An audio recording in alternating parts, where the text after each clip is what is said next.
土書。ミットン、なぜここへ来た？今日の分はすべて暗記しました。石割りを手伝います。バカなことを言うな。仕事と学問、どちらが大事だと思っている？それとも、学問が辛くなったか？勉強の苦労に耐えられず、もう逃げ出すつもりか？あの孟子はすべて暗記しました。何をデタラメを。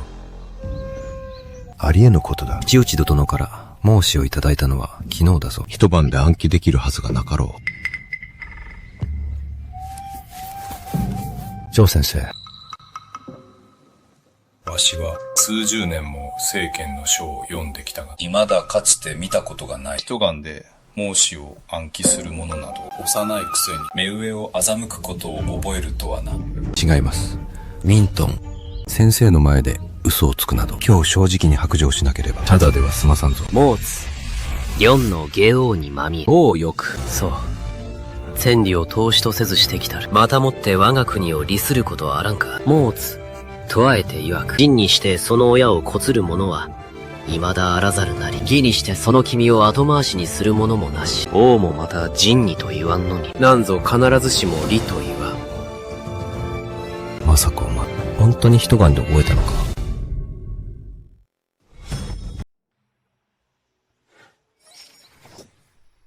この子は体がひどく弱っている。過労ですよ。それから3日分の薬を出しておきます。飲み終えたら半月はしっかり養生させてください。絶対に畑仕事はやらせないように。まだこんなに幼い子なのに、これほどの酷使に耐えられるはずがない。ありがとうございます、張先生。イカルタはまさかタイムスリップしたとは。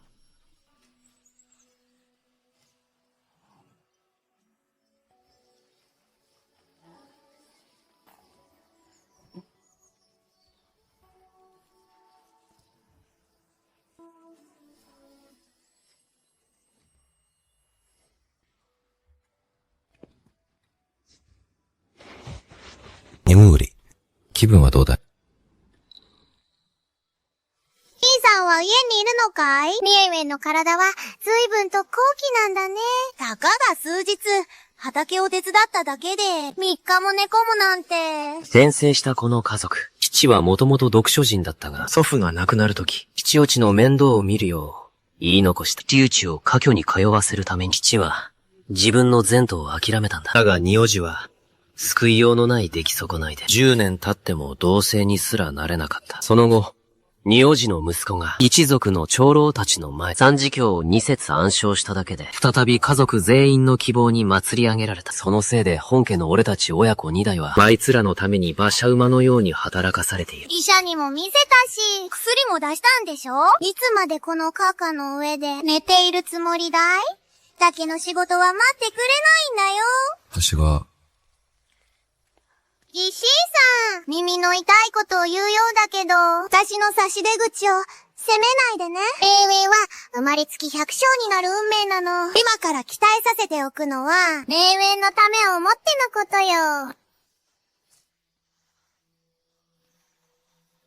よくそんなことが言えるわね。メーベリのためですって？エメリが熱中症になったのは、名分に学問をさせるためじゃないの？この子はまだ12歳よ。父親について畑に出て、半月以上も働き続けたのよ。本当に疲れているのか、それとも辛いのが嫌で怠けているのか。医者も半月は休めと言ったのに、あんたの目には、怠けて見えるのね。私の息子を畑で死なせなければ気が済まないっていうの？ユシーさん、相変わらず口が達者ね。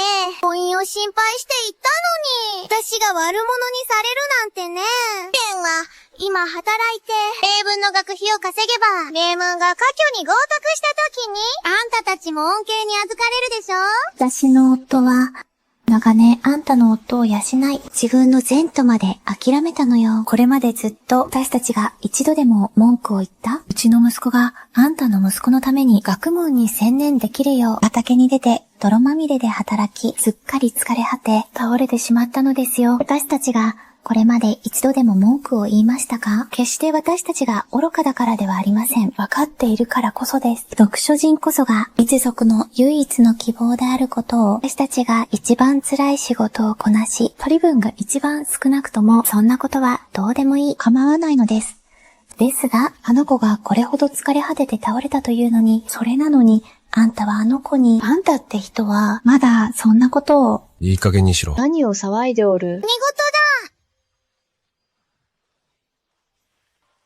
この私を死んだとでも思っておるのか。増大の嫁よ。先ほど、何と言った？何が、イシュークの家の息子の学問のためだ。名文を学ばせるのは、一族で決めた掟だ。天に背こうというのか。リーウェンは畑を耕し、英文を学ばせるのが筋だ。ゾモシャ、私も学問をしたいのです。誰かと思えば、うちのお大事なメーブリじゃないか。どうした？床の上じゃ寝心地が悪くって、場所を変えたくなったか。それとも学問をしたいだと。巣で頭がやられたのか。なぜ私が学んではいけないのですか？かつて家から学問をさせるものを選ぶ際、国長が決めたはずだ。お前たち自身に選ばせたと。一人は工作、一人は学問、家計を切り詰めて、やっと一人を学ばせられる状況だったのだ。お前は自ら桑を選び、学問はつまらん。土を掘る方が楽しいと言ったのだぞ。名分が筆を取ったからこそ、今日であるのだ。あの時、あの子はまだ3歳。ただ、クワが珍しかっただけです。将来のことなどわかるはずもありません。竜文が長数を羽織り、仏に褒められるのを見て、羨ましくなって後悔しただけだろう。世の中にそんな理屈が通るか。自分で選んだ道だろうに、今更覆そうというのか。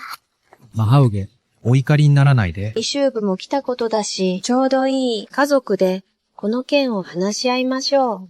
もうしゃあ、今の家のありさまでは、家財をすべて売り払っても、やっと一人を学ばせられる程度です。折しも名分は、剣士を控え、大事な時期なのです。家にそんな余裕がどこにあるっていうの。あんな秋っぽい子に無駄遣いさせるなんて。そうですよ、お母様。シャウ氏の言う通りです。第一に百姓になると決めたのは、モーベリ自身だ。一度口にしたことは、もう取り消せん。そう簡単に変えられるものか。もし外に漏れれば、一家の家風に関わることだ。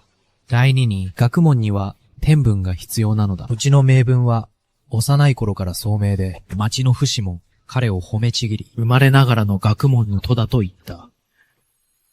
だがオミロンは、この子は幼い頃から粗野だった。筆休みを持たせたところで、学費と食費を無駄にするだけだ。時間の無駄にしかならん。デタラメを言わないで、うちのメーベリがどうして学問に向いてないっていうの？この子は幼い頃、誰よりも早く字を覚えたわ。黙れ。女の分際で口を挟む権利などない。孫文也、お前はあの子の父親であり、この家の長男でもある。申してみよ。この件をどう思う？兄貴、親父さんのことを覚えているか？亡くなる前に、お前の手を握って何を言ったかを。親父さんは、生涯最大の心残りは、と言っていた。我が家から学問に通じたものが出ず、陸家の名を高められなかったことだと。名文こそが我ら陸家の最大の希望なのだ。兄貴、名文を学ばせるために、これほど苦労し、身を粉にしてきたか。弟の俺はすべてわかっている。心に深く刻んでいるよ。だが、今まさに我が家の名文が間もなく大成します。どうしてエーウェニのたわごと一つで台無しにできようか。名文の前途、親父さんの意志を潰す気か。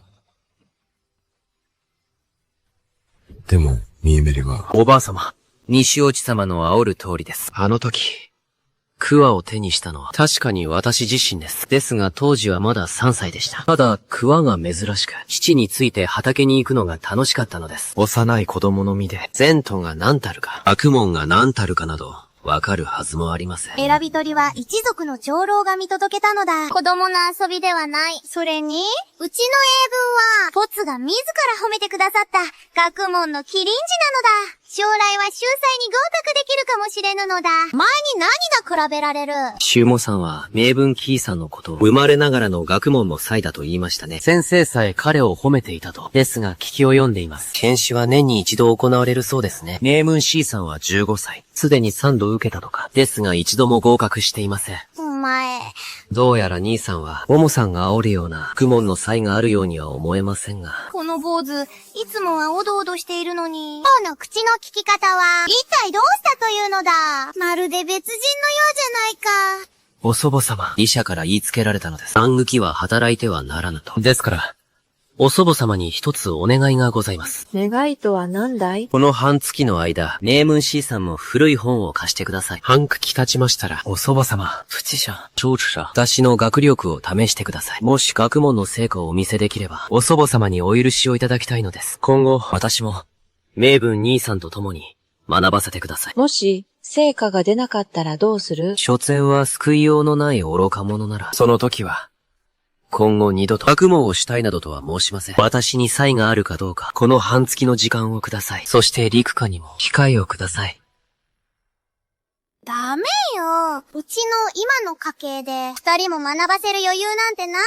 主も母さん、お祖母様はまだ何も煽っていません。それなのに、あなたが勝手に決めるのですか？まさかこの家は、あなたが仕切っているとでも。お前。この半月の間で養生しながら学問に励みなさい。上の仕事は気にしなくていい。半月経ったら私が直々に試してやろう。もし本当に見込みがあるならどんなに苦しくてもお前を名文と一緒に通わせてやる。もしゃ。お前、名文が使い古した本をこの子に持ってきなさい。もしゃ。マハウゲ、私の考えが浅うございました。ですが、エウェンが学びたいというのなら、叔父である私が止める理由などありません。すぐに本を持って参ります。お前。ありがとうございます。お祖母様。育児取り。この育児なし。お母様の言いなりじゃないの。どうしてあんな奴に。あのガキ、いい気になりよって。あの時、自分からクワを選んだくせに。今更勝手に前言を撤回するなんて。世の中に、そんなに甘い話があるか。あと1ヶ月余りで、検視が行われる。まさに正念場だというのに。家にもう一人学問をする者が増えれば、家の金も、半分持っていかれる。これは私たちの身分の身を削って、知らずに無駄な餌をやるようなものだ。声を落とせ。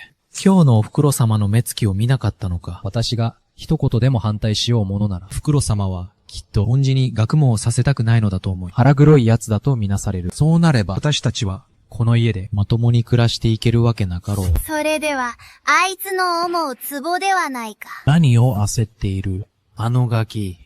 学問をしたいそうだな。いいだろ？望み通りにしてやる。本当に私がそんなにお人よしだと思うか？あいつに用意するのは百科章や三次系といった初歩の啓蒙書ではない。では何を用意するのだ？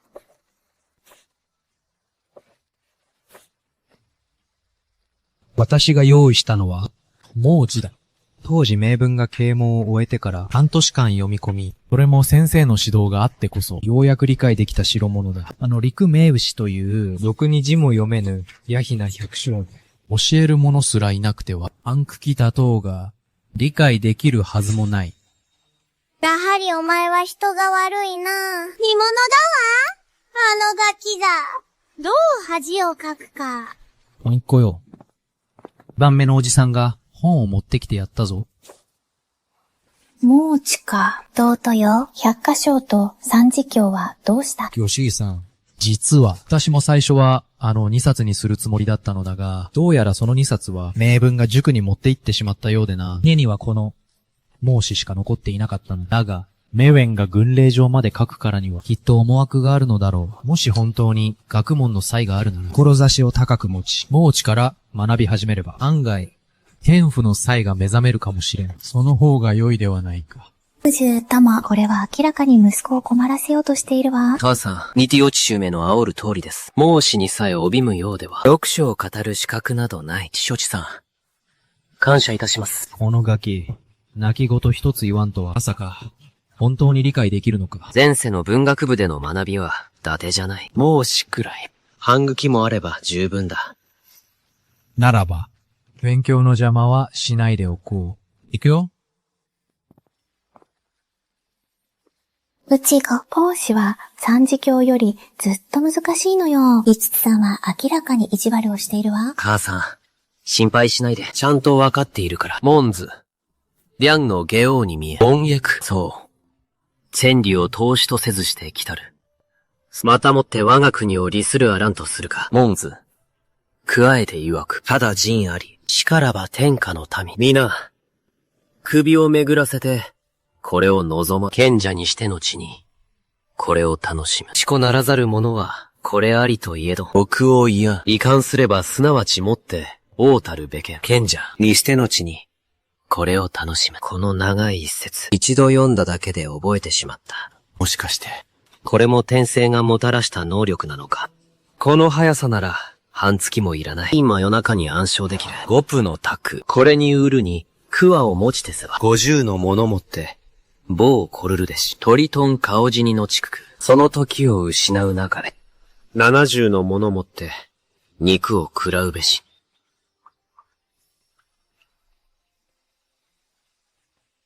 一晩の猛勉強で、孟子を完璧に暗唱できるようになった。半月後の試験も恐れるに足りない。だがこの体はあまりにも貧弱だ。まさかその時になって、孔明を手にしても、楽しむ体がなくては元も子もない。1、2、2、3、4、5、6、7。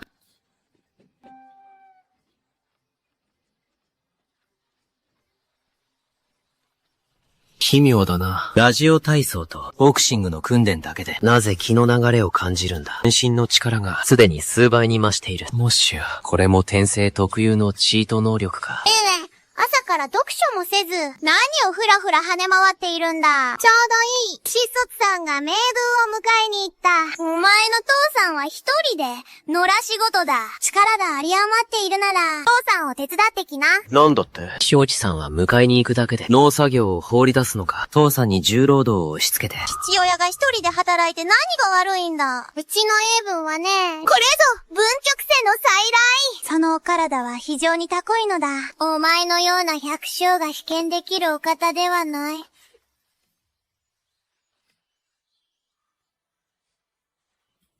土書。ミットン、なぜここへ来た？今日の分はすべて暗記しました。石割りを手伝います。バカなことを言うな。仕事と学問、どちらが大事だと思っている？それとも、学問が辛くなったか？勉強の苦労に耐えられず、もう逃げ出すつもりか？あの孟子はすべて暗記しました。何をデタラメを。ありえぬことだ。内々殿から孟子をいただいたのは昨日だぞ。一晩で暗記できるはずがなかろう。張先生。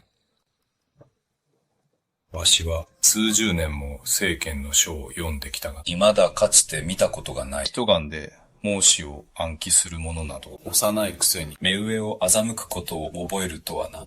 違います。ミントン、先生の前で嘘をつくなど、今日正直に白状しなければ、ただでは済まさんぞ。モーツ。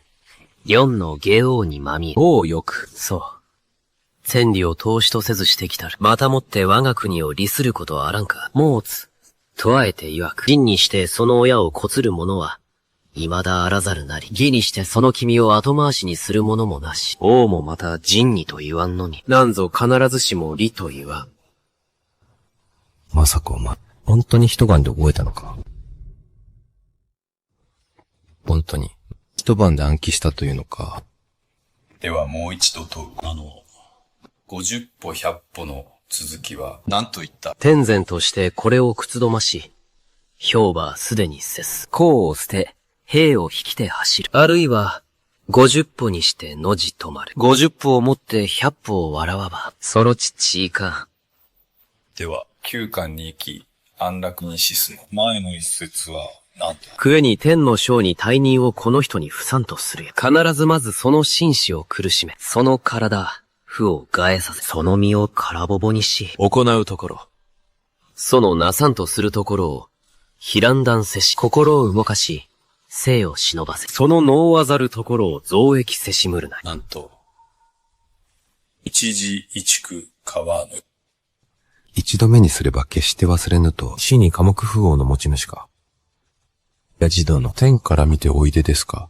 我が陸下から。ついに、学者が生まれますわ。十分よ。この子は本当に昨夜、学問を始めたばかりなのか？ご明察です。手売りは確かに、服や農地を手にしたばかりなのです。この従軍に、嘘、偽りはございません。十分は、もともと忠実で実直な男だ。そういうのであれば、この子は本当に神道の器なのかもしれんな。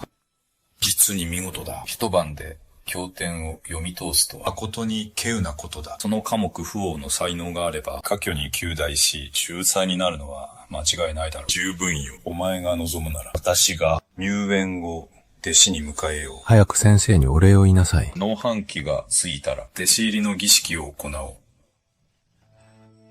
先生、お気をつけて。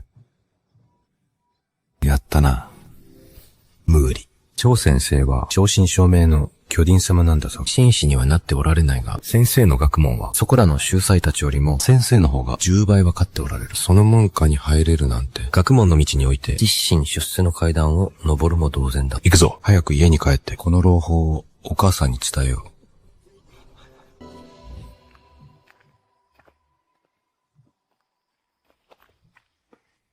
大峰よ。聞いたところでは、お前はあの林純派と同期だそうだな。今や彼は、行為につき、再三お前に仕官を進めていると。お前が首を縦に振りさえすれば、朝廷で活躍できるというのに、なぜこんな田舎でくぶっているのだ。大宗よ。田舎を侮ってはならん。浅瀬にキア竜が潜んでいることもある。この田舎からも現れたのだ。キリンジがな。田舎のキリンですか。ジャオンジさん、また逸材でも見つけたのですか。この村の陸家から出たのだよ。驚くべき学問の才が。ビッグか。陸家だと、もしや、陸獣地の息子のクメーフンのことか。十分。何かお宝でも拾ったのかい。えらく嬉しそうじゃないか。欲事なんてありませんよ。まあただ浮かれているだけで。いや、おかしい。耳まで裂けそうなほどに焼けてるぞ。お前の家の名分がまた先生に褒められたのか。名文じゃありません。うちの見えみりですよ。あの子も勉強を始めましてね。それがもう嬉しくてたまらんのです。十分よ。巣でもあるのか。お前さんのところの見えべちは幼い頃からお前と泥にまみれて炭のように真っ黒に日焼けして、あいつが学問だと？全くだ。学問なんてものは我らのような泥百姓が手を出せるもんじゃない。いや、お前らに何がわかる？うちの名牛はな、天から舞い降りた文曲神の生まれ変わりなんだぞ。はいはい、わかったよ。お前の家から上言が出るなら祝い酒を楽しみにしてるぜ。お前らというやつは。もう行こう。話しても無駄だ。仕事に戻るぞ。十分なやつ。どうかしてるな。息子のこととなると、大口を叩き寄って、本当だよ。一家の先祖の墓から、未章でも出たか。文曲神の再来だなんて。帰るぞ。金先生に褒められたことをおばあ様にしっかり伝えるんだ。父よ、ご安心を、心ております。獣人様、お待ちを。先生何かご用ですか？こちらが名門様ですな。実に見事な風格だ。先ほど、張先生も絶賛されていました。幾日にキリンジが現れたと。知女、張先生が私をキリンジだと。張先生が本当にそうあよったのか？ええ、その通りです。素晴らしい。張先生といえば、泣く子も黙る、高貴な巨人の旦那様だ。そのお方がおるなら、間違いなく、今回の剣士も、合格は確実だろう。それどころか、不死も因死も、一気に突破できるはずだ。その時は、秀才の位を掴み取ってくるのだぞ。先生、ありがとうございます。さあ、帰るぞ。はい。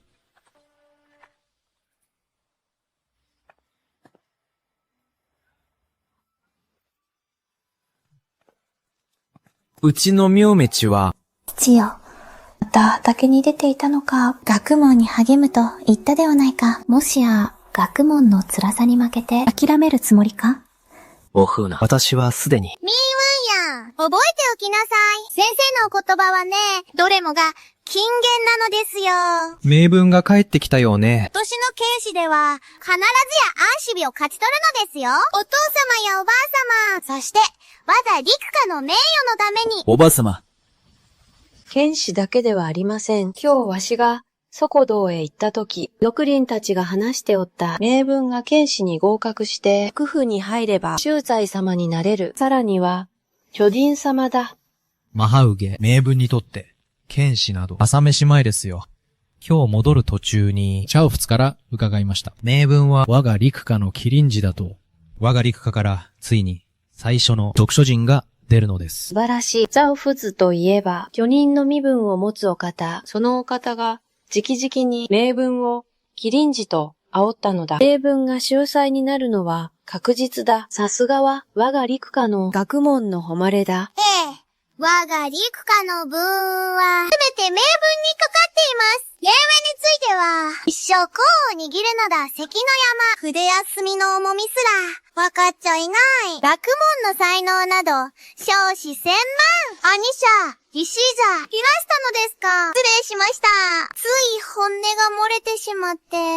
モハウが、謝る必要はありません。エウェンはもともと、学問に向いていない。無理に学ばせたところで、模試の教えには、ついていけまい。挙句の果てに追い返されるのがオチだ。即素を無駄にするだけだ。人を馬鹿にしないで、うちのミューメリは半月後の試験には必ず合格します。義士上、正気とは思えませんね。ジャブツも煽ったのです。名文こそが、麒麟児だと。手でさえ孟子に半年かかったのに、そちらの名べりが、半抜きで理解できるはずがない。今日の長星は、エウェリンのことも褒めて、麒麟児だと煽ったのだ。あなた、フチゴが本当にチョーフスに褒められたの？兄上、したためも、休み休みにしてください。私ははっきりと、ジャオジャの使用人から聞きました。我が陸下から出た一人の麒麟児は、それは、名文のことですよ。そうやら、義士も義士上も、縁々を学ばせたくて、正気を失ったよ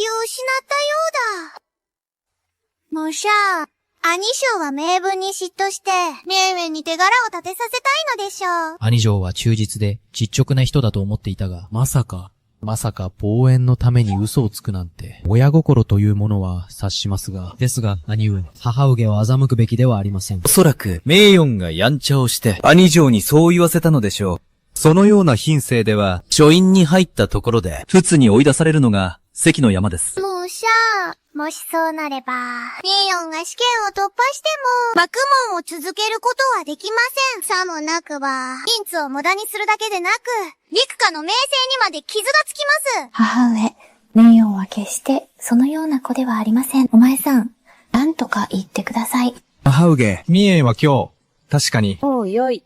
争うのはやめなさい。名文は、見学で必死に励んでいるのだ。さあ、食事にしましょう。そうです、母上。名文が帰ってくるというので、朝から家の自動用に込んでおいたんです。今すぐ運んできますね。行きましょう。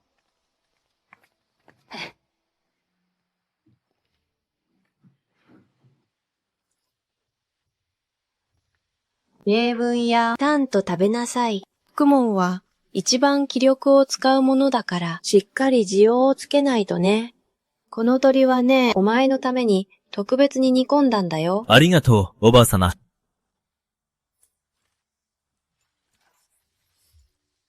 みんは、お前は勉強で頭をよく使うから、パンと食べなさい。ミユンとは大違いだ。今や学問も放り出して、アフさんについて畑に出て、農作業ばかりしているんだから、まるで力自慢の荒仕事だね。なんだって？前から言っていたはずだ。あいつに才能などないと、それを信じもせず、無理やり一日だけ読んでいるふりをしたところで、どうだ、投げ出したのだろう。それで畑へ行って、暴れているとは、陸下の面国も、お前たち、本家のせいで丸つぶれだよ。お母様、フチゴは父親が一人で苦労しているのを見て、それで、おばあ様、2番目のお十下がくださった孟子は、すでに暗唱いたしました。すべて覚えたからには、七女の苦労を分かつのが当然です。畑に出て、できる限りのことをしたまで。これこそ聖人の教えにある、功でございます。たった一日で、孟子を返しただと？文直心の生まれ変わりか、あるいは聖人不死の再来のつもりか、笑わせるんじゃないよ。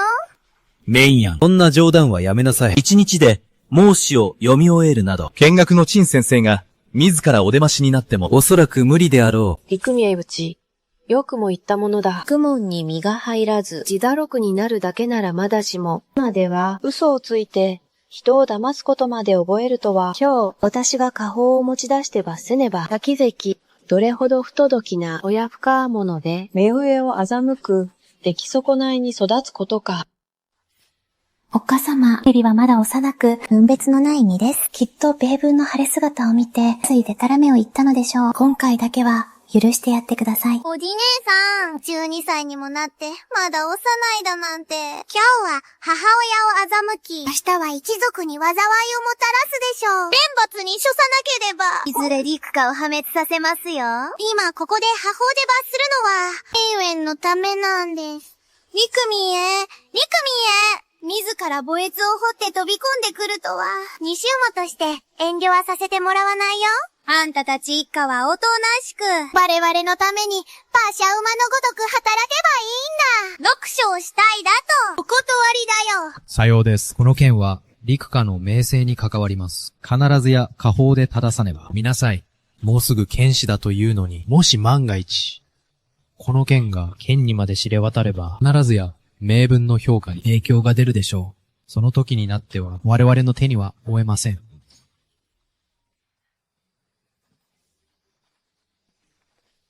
お母様、どうか、メイウェリを許して、もう一度だけ機会をやってください。メイウェリ、早くひざまずいて、お祖母様にお願いして、早く、モイメリ。お母様。早く。お母様、そう簡単に済ませるわけにはいきません。ここで覇法を使わねば。この剣が外に漏れ、陸家の家風が乱れていると言われれば、名分の家居への道も、終わりを迎えてしまいます。お祖母様、書院は、家風を最も重んじます。もしこの件をかばえば、私の前途は一瞬にして台無しになります。あなた、早く息子をひざまずかせて、一緒にお母様にお願いして。立ちなさい。そうなんよ。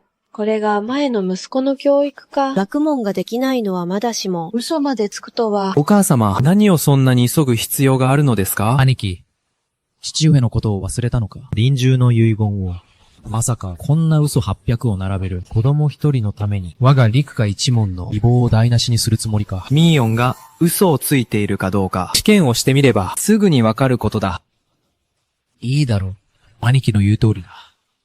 今日こそ数円を死刑してやろう。陸民へのあのガキ、一晩文字を読んだだけで、試験を受けるとはな。兄貴、これは自ら罠に飛び込むようなものだ。あなた、妙は一晩読んだだけなのよ。今すぐ試験なんて不公平だわ。岸姉さん、長兄がそう言ったからには、しっかり試験をせねばな。後で、我々二房が本寺の学問を邪魔して、故意に抑圧したなどと言われないようにな。ミンは、お前は普段見学で学んでいる？シーフーズもよく、モーチから試験を出すだろう。せっかくだから、自と体をしっかり試験してやるがいい。案題を出してやれ。あのガキに、簡単に答えさせるなよ。陸明よ。よくも嘘をつけたものだ。今日どう収拾をつけるか、いいものだな。いいだろ？民弁、お前が妙縁を試験しろ。自と会よ。孟子を読み終えたというのなら、数日前に、陳仏が私に出した問いを借りて、試験をさせてもらう。12さん、どうぞ。アパも私の欲するところなり。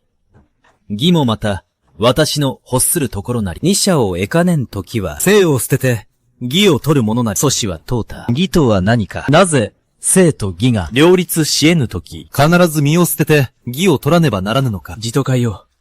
我らの迷いを解いてくれ。これは、敬義の深い解釈を問うものだ。名誉は一晩、孟子を読んだだけで、どうして即座にその道理を悟れようか。普通の秀才であっても、悟るのは難しいというのに。これは明らかに難癖をつけている。名文を試験官に据えたのは母上だ。当然民運だ。どんな題を出しても構わんだろう。お前たちがそうやって何度も邪魔を立てるとは。もしや、お母様の言葉も聞かないなんて。本当だよ。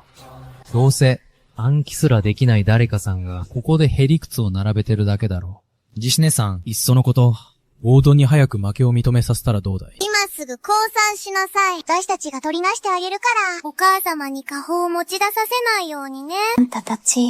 竜は竜を生み、フォンホンはフォンホンを生む。ネズミの子は穴を掘るものよ。腐れ木からは腐れ木しか出ないってこと。自分たちがまともな子を産んだとでも思ってるのかい。兄さんたちに向かって、なんて言い草だ。いくら、名音が昔から出来損ないだとしても、だが、同じ陸の性を持つ身じゃないか。あんまりだわ。ひどすぎる。母上、ご安心を。自都会が答えられないなら、降参すればいいだけのこと。ただ、兄さんの問いは、あまりに浅はかだ。なんだと？名誉、答えられないなら、おとなしく負けを認め。何を偉そうに。はぐらかすことだけは一人前だな。その態度は、母親とそっくりだ。貴様。兄さんは見学で、陳先生から教わったか。カカとは何か。コウとは、肝によく使えることだ。初歩の初歩だ。先生に教わるまでもない。よく言った。では問う。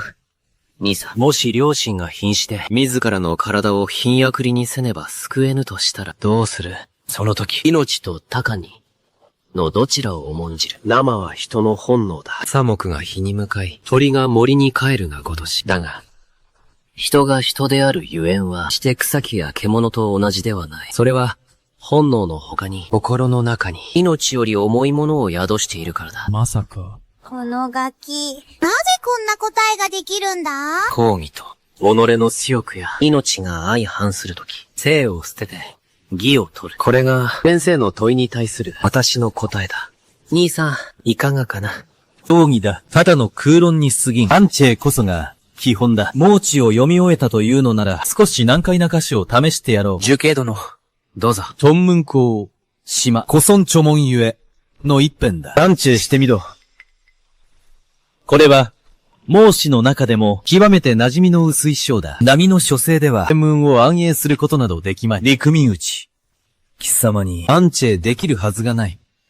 奇寸長、到底弱く、諸法に見えざるは、何の義ぞ。門図、弱く。振るには、見足らざれば見えず。だがもう、アンチェは完璧のようだが、果たして真に意味を理解しているのか。もう一つと、人心、上に、こうある。の心をまぞし、その差がを養うは、天にことうるゆえんなりと、尊人とは何か、養子とは何か、そして、いかにして天にことうるのか。まずいぞ。これは、孟子の中でも最も神殿かつ難解な義理の一つだ。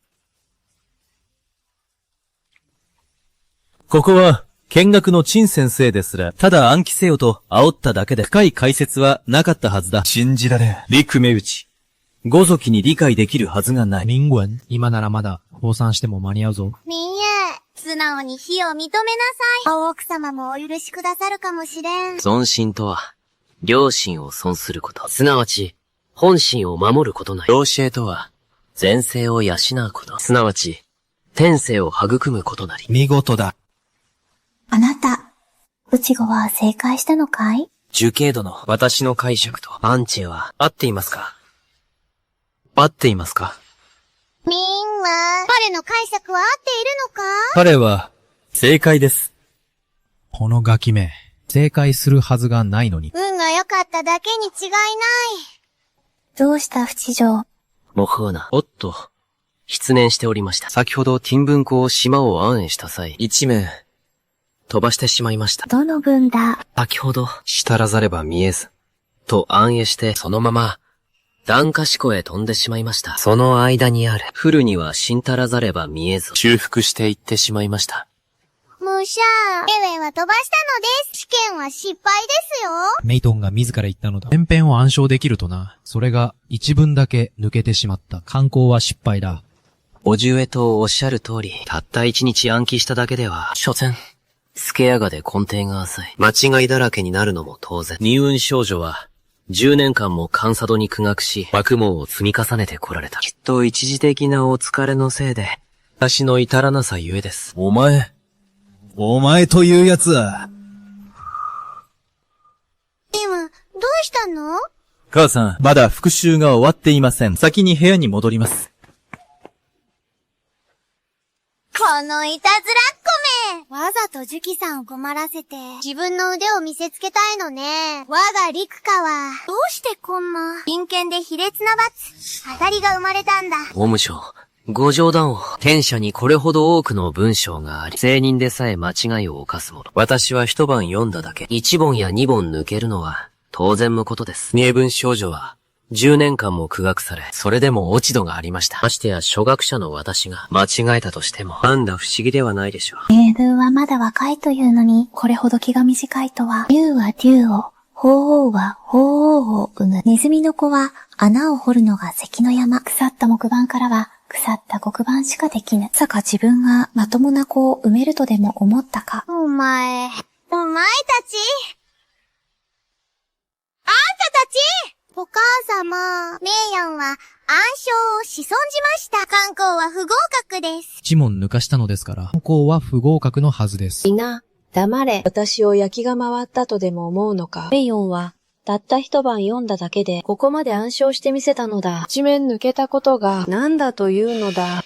観光は、合格だ。エンジ、早く、おばあ様に御礼を言いなさい。おばあ様、お認めいただき、感謝いたします。お前が、これほど聡明ならば、例を出して、学問に励むがよい。畑仕事のことは、父さんと母さんが引き受けるから、これからは、学問に専念しなさい。ろくでなしが、うちの子を血を吐くほど怒らせて、あいつの思い通りにはさせないわ。お母様、英文は天使を控えております。鎮父図も長父図も、名文には秀才の器があるとおっしゃいました。その後の不死や因子には、すべて金がかかります。ミューアンの学問は、半年ほど遅らせては。そうです、母上。おいに学問をさせないのは家計が本当に苦しいためです。いっそのこと、名文が秀才に受かるまで待ち、それから名園を通わせても遅くありません。母上、妙遁はすでに試験に合格したのです。正式に指示して学ぶべきです。お母さん、ミーヤンを半年遅らせるだけで、陸下から秀才が出るのですよ。これは、亡き父上の意志ではありませんか。そうですとも、七条はこの日を生涯ずっと待ちわびていたのです。キョンヤ、お前はまだ若い。半年くらい遅れても差し支えなかろう。家計が合格して、功名を得たら、おばあちゃんが必ず呼んであげるよ。最高の先生をね。いいえ。メイヨンはもう試験に合格したのです。でも、ティシエさん、母樹のお言葉に逆らうつもりですか？息子さんに学ばせないわけじゃない。ただ時期を遅らせるだけです。どうしてそれほど分別のないことを。ええ。名文が秀才になりさえすれば、その時になれば一言で名園を入れられます。最高の書院へ。あんな小僧に学問など悪そうだ。息子が秀才に受かったら、お前たち一家は全員、巨人を目指す息子のために尽くすのだ。諦めることね。あなた、早く何か言ってください。おはうげ、もし、妙園の学費がかからないとしたら、学ばせてもよいでしょうか。兄上、冗談でしょ。学問に金がかからないはずがない。まさか、こっそり金を払い、母上を騙す気では。ジャオ先生が直々におっしゃいました。ミーヨンは我が陸下の麒麟児だと無料で弟子に取ると言ってくださったのです。あなた、ジャオ先生が本当にそう言ったのですか？あの方は巨人の旦那様ですよ。もしその教えを受けられれば、園児の将来は間違いありません。兄さんも犠牲さんも、夢でも見ているのか。確かに、張先生は言いました。日下に麒麟児がいると。だがそれはうちの名分のことだ。ジャオ先生の家の使用人が私に直接そう言ったんだ。エイヤンのためとはいえ、兄さんのような正直者まで、嘘をつくようになるとは。私は、兄上、石根湯同姓、ジャオ先生にこっそりと金を握らせるつもりでしょう。十分。お前はどういうつもりだ？おばあちゃん、明日、ジョー先生の家に行けば、はっきりすることだ。わかった。もし裏で金を握らせて不正をしたと知れば、名誉は一生二度と学問など考えぬことだ。あの小僧、なんと陰険な計略を。ミームよ。気にするんじゃないよ。あいつはただ運が良かっただけだ。母さん、だですよ。今回のことで、そもそもの心は、あちらに傾いてしまった。安心しなさい。母さんがあいつの学問の道を断ってやる。あんな嘘までついて。ザオ先生が自分を陸下の麒麟児だと言ったなどと、さらに無償で弟子に迎えたいだなんて、身に飛んだ絵空事だわ。ジョー先生が褒めるべき麒麟児は明らかに私のはずだ。その通りよ。お前の上のおじが、ジャオ先生に裏で手を回したに違いない。明日になれば、家族全員で乗り込んで、どう言い逃れするか見てやろう。父さん、母さん、今回戻ってきたのは、あることを家族と相談したいからです。なんだね。見学の陳先生が煽るには、賢齢が高神寺を招いて、学童を開かれたそうです。そこに入れば、秀才に合格できる可能性が3割は増すとのことです。ただ、即訴に20両必要です。20両だと。控えめに言っても、2、3年は貯めねばならぬ額だ。もともとは、家族全員の協力があれば、私一人分なら、工面できると思っていました。しかし今は、盲園まで学問をしたいと言い出し、兄少爷たちは、あんなガキなんぞに、息子の前途を邪魔させてたまるか。あが、たとえあいつも道を立ったとしても、そんな大金どこにもないぞ。息子よ。お前は安心して学問に励みなさい。金のことは、父さんが何とかする。父さん、本当ですか？そんな大金どこから出すのさ。忘れたのか。義士さんの嫁入り道具だ。少なくとも20両の価値はある。それにその金は、本来なら名分のために使われるべきものだ。金だけではない。明日の張先生のところで、家族総出で、本家の連中の面目を丸つぶれにしてやるのだ。の小僧に、学問への未練を完全に立たせてやる。思い知らせてやるのだ。あいつは生まれながらにして、一生土にまみれて生きる運命なのだと、息子の学問に捧げた人生なんだ。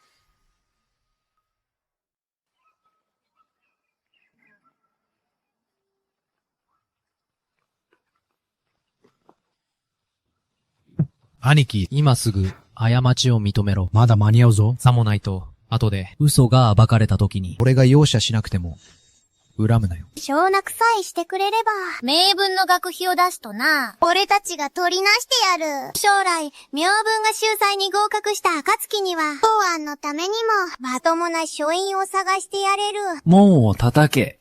情けを無下にしよって。明文。文科省。ルクミンウン。ジャオ先生にご挨拶申し上げます。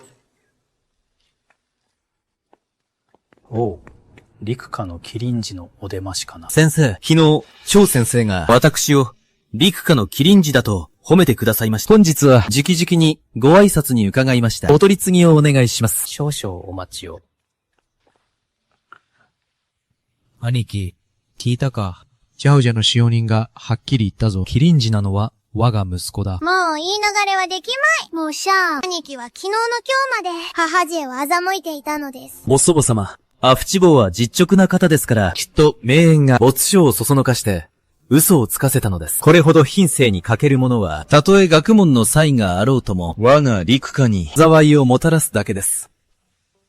だが、張先生がおっしゃったのは間違いなく、放縁だったんだ。十分、まだそんなたわごとを申すか。マハウゲ、それは。お祖母様、じきに張先生がお見えになります。そうすれば真実がわかりますよ。幾見え、どこまで往生際が悪いんだ。見ていろ。どう恥をかくかな。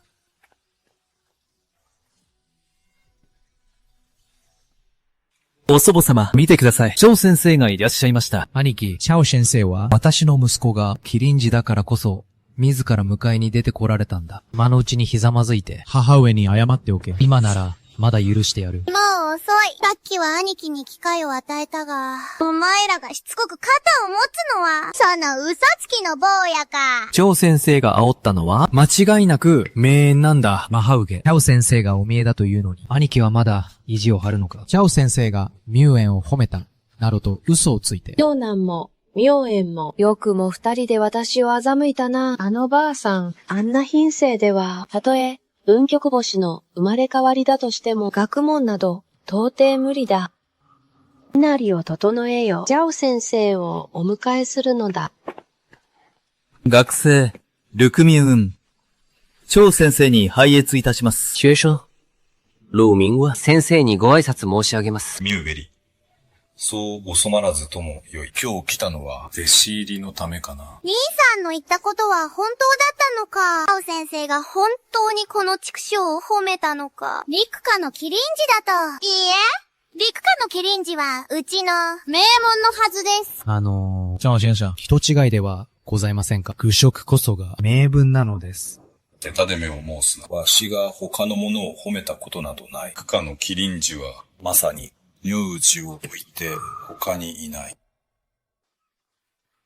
陸下のキリンジは、うちの名分であるべきよ。先生が直々に認められたのだ。まだ現実から目を背けるつもりか、それとも、大損際悪く言い張るつもりか。なぜだ。ただの泥まみれの田舎者が、立夏のキリンジを名乗るなど。なぜだと。教育も受けておらずに、一晩で孟子を暗唱したのだそう。この天賦の際は、田舎どころか、府城においてさえ、100年に一度の逸材だ。彼がそうでないなら、3年間も、天使にすら通らぬポンコツのお前か。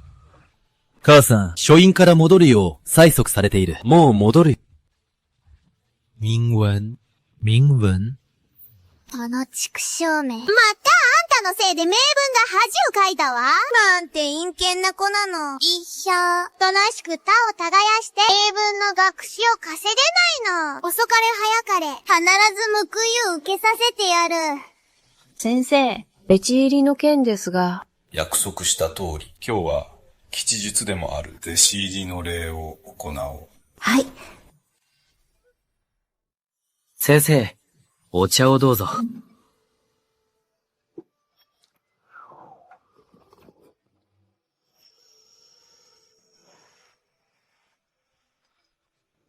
我が門下に入ったからには、足の持てる知識をすべて授けよう。日々、精進を怠らぬよう、若き日々を無駄にするな。官に命じます。さあ、立ちなさい。お前も今日から立派な学徒だ。学問を志す者は、そろそろ小遣いが必要だろう。そもちゃんが持ってるよ。金2銭。持っておきなさい。しっかり励むんだよ。うちの淵島。これで立派な読書人だ。よし。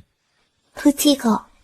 民文、家の方は、父さんと母さんに任せて、お前はただ学問に励みなさい。両親に花を持たせておくれ。仲裁になって帰ってくるんだ。我が陸下から本物の学識者を出すんだ。淵語。何を食べたい？何が飲みたい？して無理に我慢しないでお前を支える金ならいくらでもある。民ユン。両親は帰った。安心しなさい。私について書斎へ来なさい。今日の学問を始めるぞ。もし日々の家業が終わらねば私の厳しさを恨むでないぞ。承知いたしました。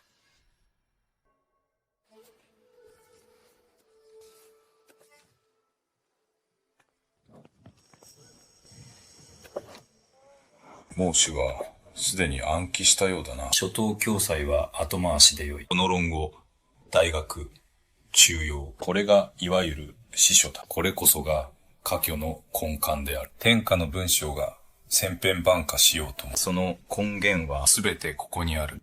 まずは全文を暗唱し、それらを脳に刻み込め、完全に理解するのだ。そうしてこそ、後の科挙の制度において、最も堅固な基礎を築ける。官に命じます。一度見れば忘れぬ才能があるというなら、今日の課題として半分ほど暗唱してみせよ。三国の後、私が自ら試験を行う。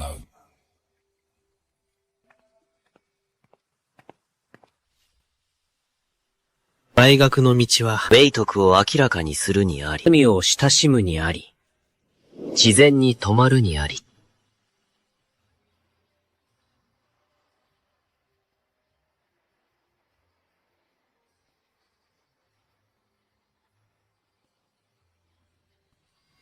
孔子曰、我苦。命を知らざれば、いて君子たること。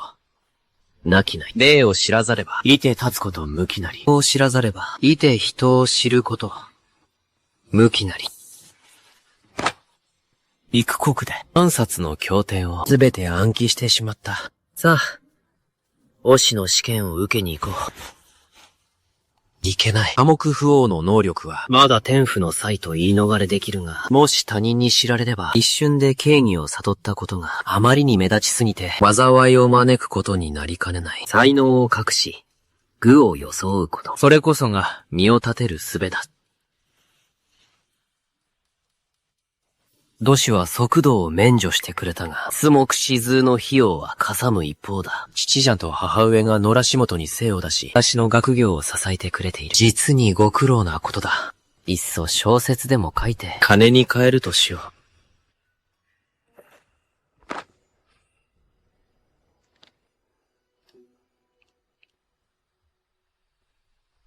混沌。未だ分かれず、天理乱れ。満々妙々として見る人なし。パンコが宝門を切り開いてより、ここより清濁分かたれたり。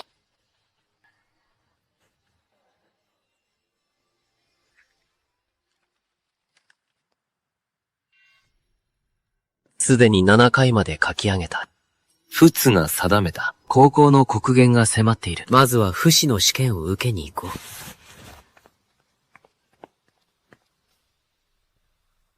少爹、新たに弟子を取ったと聞きましたが、その弟子が来ましたな。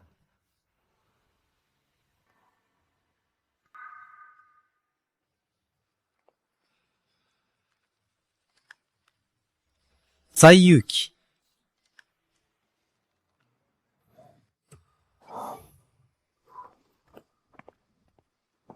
仏。試験までまだ2国ありますぞ。何か困りごとでもあるのか。ミメリオ。もしや、ゲームに下せぬところでもあるのか。仏にお答えします。学生、すでに暗記いたしました。なんだと。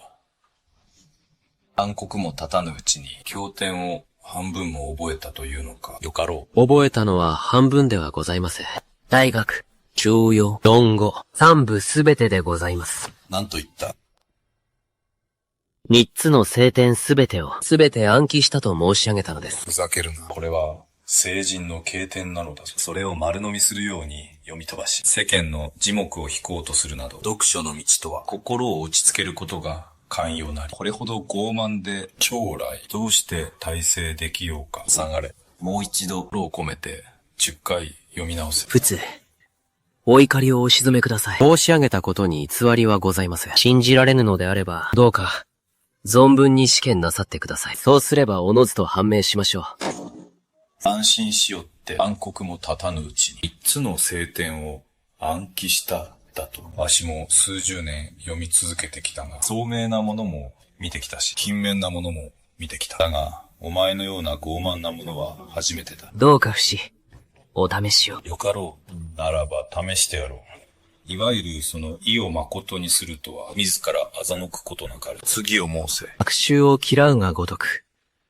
公職を好むがごとし、これを自ら返しとすという。故に禁止は必ずその一人を慎まない。ている。一時一句あがわぬ偶然かもしれぬ。この子がたまたま覚えていただけであろう。ならば、君子の道は、例えば、陶器に行くには、必ず近きよりし、高きに登るには、必ず低きよりす。この中に、私が書き記した一言がある。それを暗影してみなさい。この一段は、私が中庸に記した注釈だ。もし明別がただ丸暗記しただけなら、この注釈には気づかないはずだ。先生の注釈にはこうあります。道は人に遠からず、人の道をなすに、人を遠ざけては、道とは言えない。故に聖人の道は、足元の一歩より始まり、天下太平に終わる。その心は一なり、その行いも一なり。本当に暗影したのか。まさか暗影するとは。実に見事だ。実によく覚えている。だが、暗記はあくまで基本に過ぎない。大学と中庸を独了したのなら、一つ問いたい。学問の父とは何か、中心聖家とは何を指すのか。先ほどの答えで、先生はすでに驚かれている。これほども才能、十分だ。すにたるは言う及ばざるがごとし。先生にお答えします。私は、存じ上げません。読んだ書物がまだ少なく、学識が浅いため、その深い意味を解するに至りません。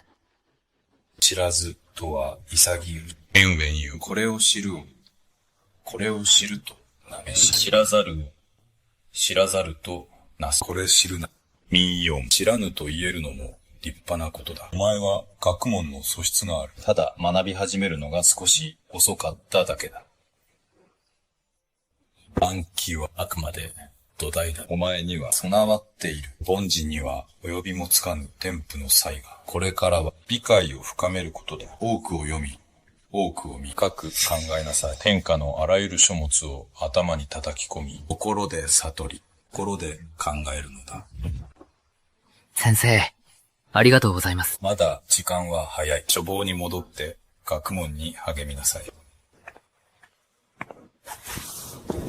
いつかお前が天下の書を読み尽くしたとき、それこそがお前が分断を驚かせるときだ。原稿はどこだ？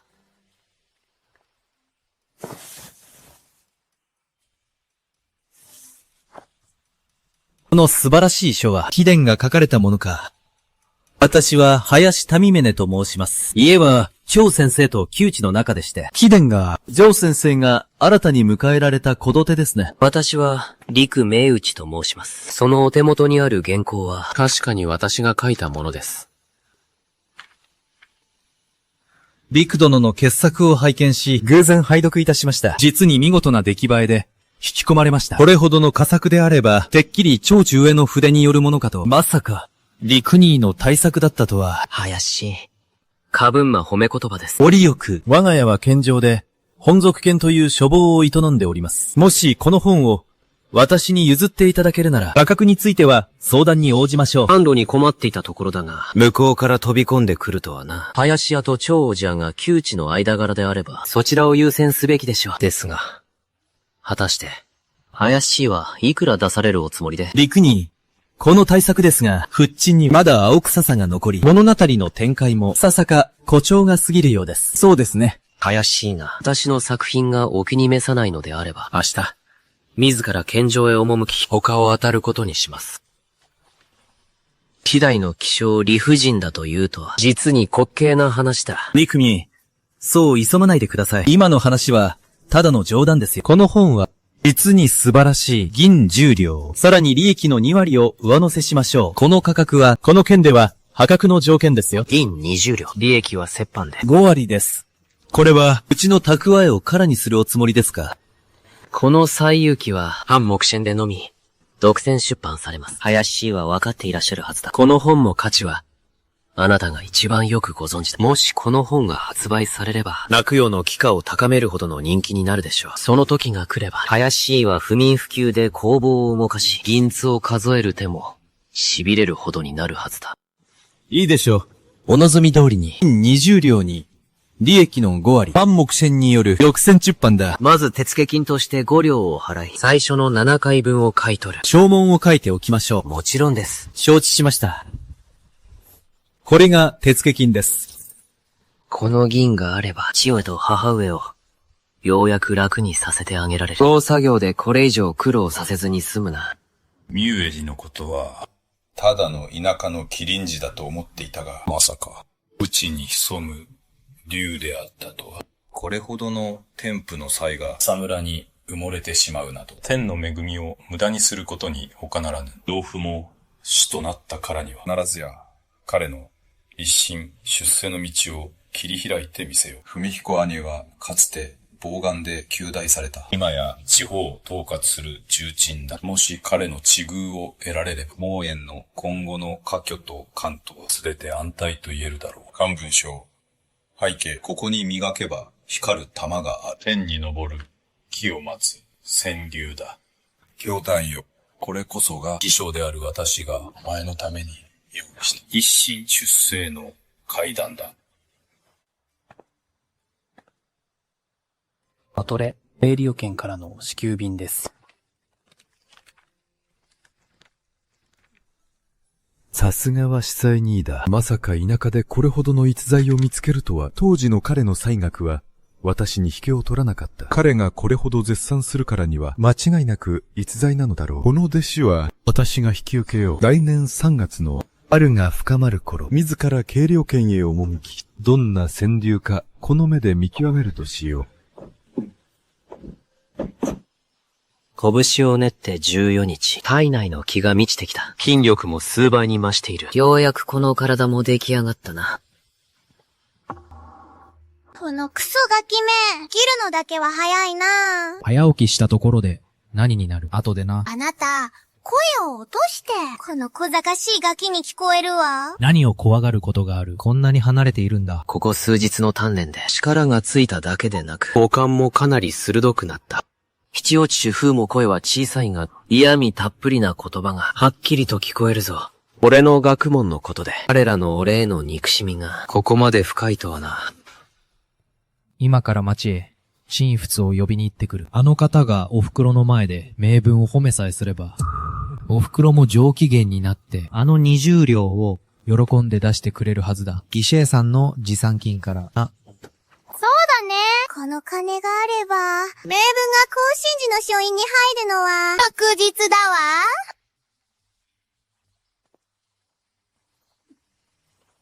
まさか母さんも持参金を当てにしているとはな。奴らの陰謀を阻止しなければ、これ以上付け込まれないようにな。ちょうどいい。俳優記の第2巻が書き上がった。ついでに林美さんに届けてこよ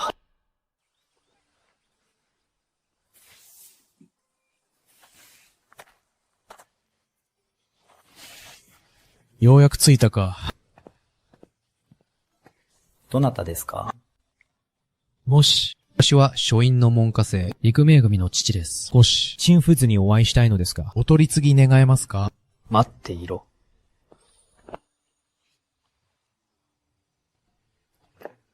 先生、ご機嫌うるわしゅう。陳先生、お変わりありませんか？私めは、門生の陸名文の父でございます。陸十友と申します。これは私めからの、ほんの心ばかりの品でございます。先生のお茶代にでもと、お納めください。三重門の父親か。本日はどのような要件で参られたのかな？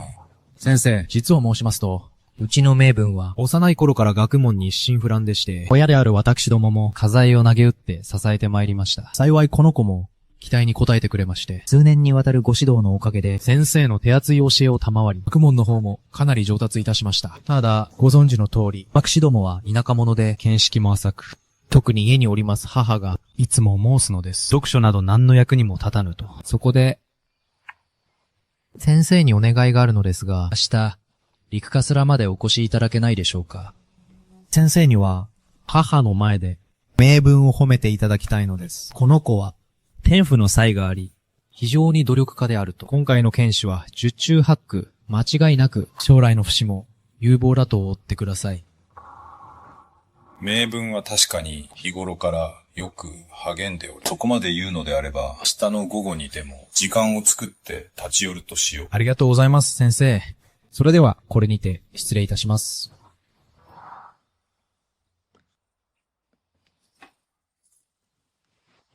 なるほど。陳先生の口を借りて、祖母を騙し、母上の持参金に手をつける気か。もし、若旦那、何かご用かな？先ほどの陳先生とあの男のやりとり、すべて聞いておられましたよね。何のことだ？私は何も知らんぞ。これは200文だ。ある頼みを聞いてくれるなら、ことが済んだ後にさらに800文払おう。ご安心をお任せください。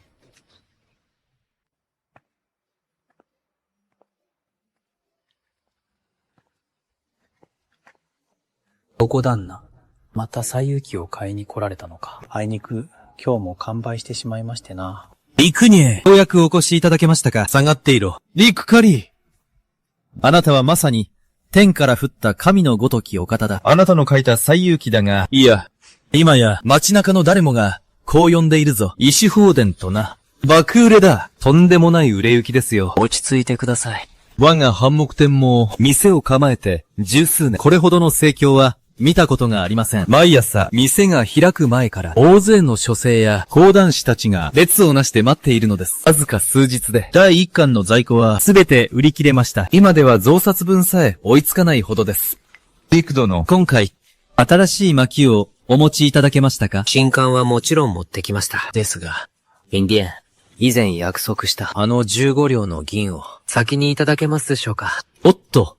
うっかりしておりました。喜びに浸るあまり、大事なことを忘れていました。陸殿、そう急がずとも、今すぐお支払いします。陸殿、こちらを。これは、祝銀15両です。重さに間違いはありません。これは、約束していた分で15両ですが、利益の方は、まだ計算していません。これが帳簿です。まずは、ご覧ください。陸殿、西遊記の発売から、今日までわずか数日の間に我々の利益は実に100人63両に上ります。以前決めた通り、利益は折半ですので、ビク殿の取り分は31両5銭となります。端数を切り上げて、ビク殿32両お受け取りください。インファンちゃん、計算が違います。当初、林出ぬが支払ってくれた手付金、祝銀20両は、この銀は本来花本の制作コストに含めるべきものです。つまり、63両の売上から、まずコストの20両を差し引く必要があります。残った分が本当の利益です。そうなれば、真の利益はわずか43両。これを折半するなら、私の取り分は21両5銭であるべきです。素晴らしい。さすがは陸殿だ。陸殿のような面白いお方には、会ったことがない。この度量、この気品、林も、感服いたしました。さすがは、長祝に見込まれ、弟子となっただけのことはある。それならば、林で、もう一つ、お願いがございます。林、頼みます。この銀を、銀票に変えていただけますか？ついでに、鶏の丸焼きを買ってきてもらえますか？承知した。ミッキー。はい。すぐに水仙洞へ行け、鶏の丸焼きを一つ買ってこい。へい。ただいま。陸に、少々お待ちを。ビクマニ。これは先日、蘇州から届いたばかりの長元です。見たところ、貴殿には実にお似合いだ。いいしょ。それは受け取れません。ビクマのこれ以上辞退されるなら、私を親友と思っていない証拠です。感謝します、林。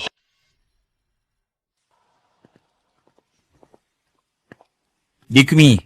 お気をつけて、今後おいとまな時はいつでもこの本読県へお越しください。私、林が喜んでお迎えいたします。西遊記を書いたのはこのガキです。若様、買収した孫木県の店員が確かにそう申しておりました。間違いありません。ひょんとをご覧なさい。あのガキへの尽くしぶりを。こいつは、金のなる木だ。我ら高への庭に植えるべき代物だ。おえ、行くぞ。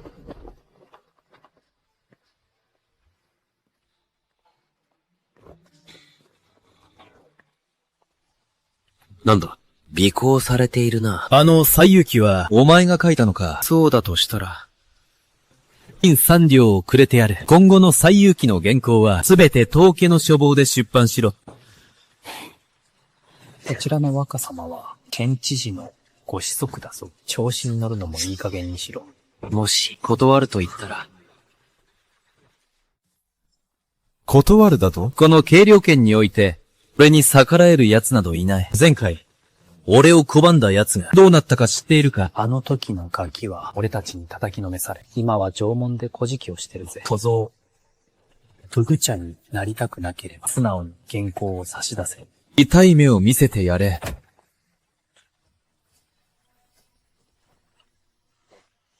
検討を始めてわずか10日余り。まさかこれほどの威力とはな。このチート能力。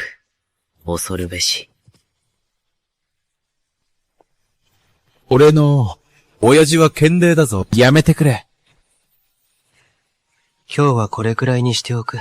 だが次しつこくするなら、契約書の詩を告げ替えてやってもいいんだぞ。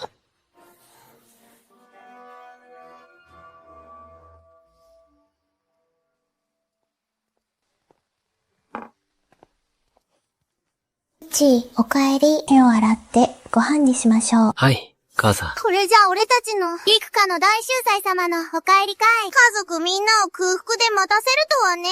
いいご身分だこと。お祖母様はもう60を過ぎているのですよ。空腹で目が回るとおっしゃっている。あんたの眼中に、お年寄りを敬う気持ちはないのかい？お祖母様、お許しください。本日は、不死に居残りを命じられ、学問の指導を受けておりました。さあ、座って食べなさい。母さん、今日は、おかずを増やしましょう。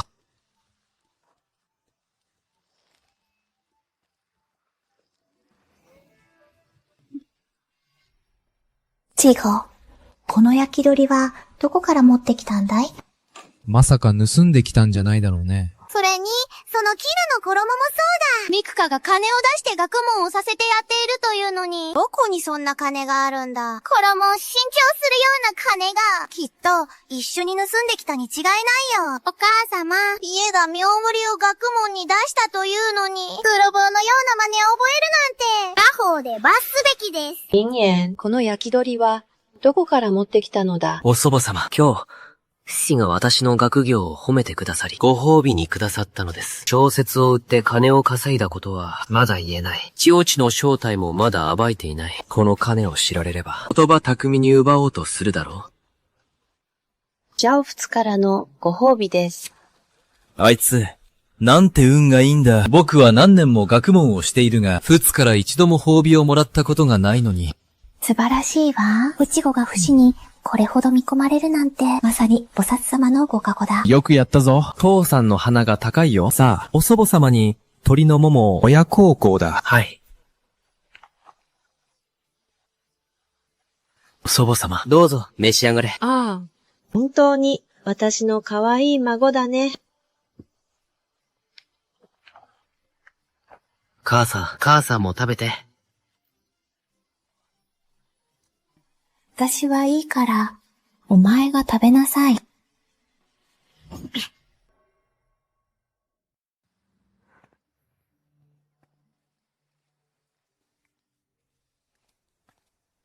こちらの老先生は？私は、神道青松書院の不死だ。探しに来た。教え子の陸明文を。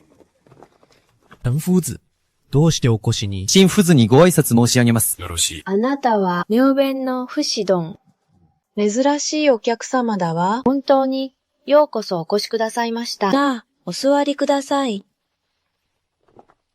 見物だな。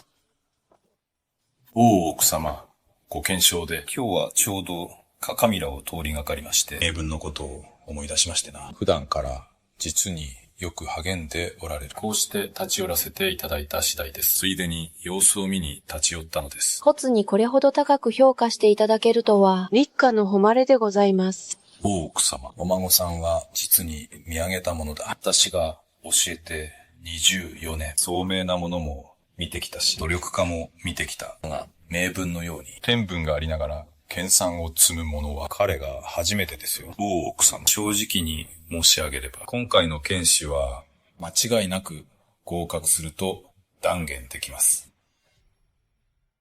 このまま精進を続けていけば、金棒大名とまでは言わずとも、救済の位を授かるのはまず間違いありませんな。素晴らしい。ありがたいお言葉を感謝します。ご指導ありがとうございます。十分の嫁よ、早くしておくれ。あの足かどりを締めて、靴よおもてなしするのだ。そうもございません。この日が暮れますので、県城へ戻らねば、これ以上は長居できません。さあ、名分、仏をお送りしなさい。ポツ、こちらへ。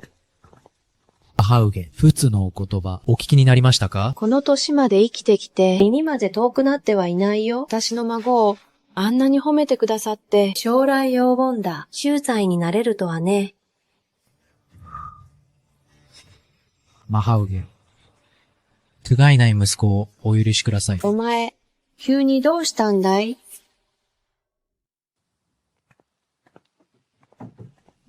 なぜ不死が名分の合格を剣士なまりだと言い、陰謀大名については口にしなかったかわかりますか？学問というのは誰にも保証はできんものだろう。それは彼自身が秀才だからですよ。彼の見識は、剣士という狭い世界に限られている、不死までの生徒を教えるのが、せいぜい限界なのです。それ以上の高みなど、語れるはずもない。名分がずっと彼に指示していては、一生不死で終わってしまう。今日、剣城へ行き、駒見に挟みました。有名な豪商の高江が、あの一族が、新たに、塾を開いたそうです。招かれた師範は、秀才などではなく、正真正銘の紳士様だとか。紳士様だと。その通りです。紳士様が、自ら教壇に立たれるんです。考えてもみてください。秀才に教わった子供と秀才になれるのです。紳士様に指示すれば、将来、紳士に合格するのも難しくありません。それに、名分は、天賦の才があります。ただ良い環境に恵まれなかっただけ、良い名士がいなかっただけです。この高江書院は、まさに彼のためにあるようなもの。必身出世のはしごですよ。お母様、十分が高江書院に入りさえすれば、秀才どころか、将来は官職について、一族に誉れをもたらす日も近いのです。行きなさい。必ず行くのだ。家財を投げ打ってでも、英文を行かせてやる。その速読はいくら必要なんだ。20両です。いいだろう。20両なら20両だ。長男。次男、お前たち2家で10両ずつ出しなさい。何としても、名分を送り込むのだ。何としても、名分を送り込むのだ。お母様、私たちはここ数年、名分の学費を出すために、コーデトンコイントをまくまい出した。やりくりして、家の中はすっからかんです。本当に。そんな大金は、工面できません。今はなんとか、5両出すのが精一杯です。そうです、お母様。私たち夫婦が、不眠不休で働いても、食べていくのがやっとで、余分なお金なんてありません。あなたたちもよ、名分のためだと思って。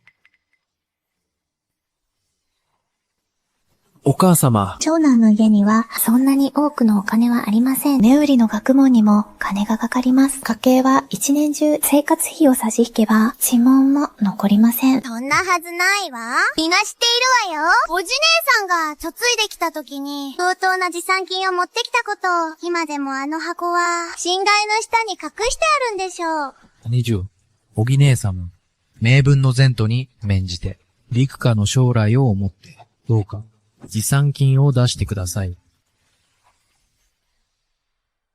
ダメよ。あれは、妙命のために残してあるの。何を言っているの？エンウェンはまだ子供でしょ？まだ先の話じゃない。でも、名分は、今まさに飛躍しようとしているのよ。そうだ、この大事な時に、まさかお金のせいで、たかが銀十数両のために、我が陸家の麒麟児の将来を台無しにする気か。ですが、あの銀十数両は、私の両親が。黙れ。兄貴。覚えているか？父が死の間際に残した言葉を。父さんはやはり情に脆い。昨日、和門の剣を伏せておいて正解だった。この後、父さんが仁王寺の正体を見定めれば、父落ちに完全に愛想をつかすはずだ。兄貴、未縁が不憫なのはわかる。だが名分も、お前の字の老いだろう。この数年、この子の学問のために、端材を投げ打ち、甲型で頭を下げて、なりふり構わず、やってきた。今、出世のはしごが目の前にあるんだ。あと一歩なんだよ。この子が挫折するのを黙って見ていられるのか、過ごせるのか。我が陸家がまた数十年間も落ちぶれるのを、民文、おつ上とおば上にひざまずけ。二人に申せ、将来、大成した暁には、どう恩返しをするつもりか。お父さん、母母さん、この老いがここにお誓いします。今日、お中上とおば上の助力を得て、赤毛の富岳に入ることが叶えば、いつの日か、科挙に合格した暁には、ワフシャ一家の恩情は、決して忘れません。私の栄華は、アフチゴの吹きに、他なりません。我が陸家の名声は、この陸名分が、必ずや、再興させます。長男よ、お前はどう思う？母上、お待ちください。大人の話し合いだ。子供が口を挟むんじゃない。さっさと下がれ。このガキめ、大人の話に割り込む権利があると思っているのか。ジオチさん。そう。焦らずに。まずは、ある客人に会ってみては。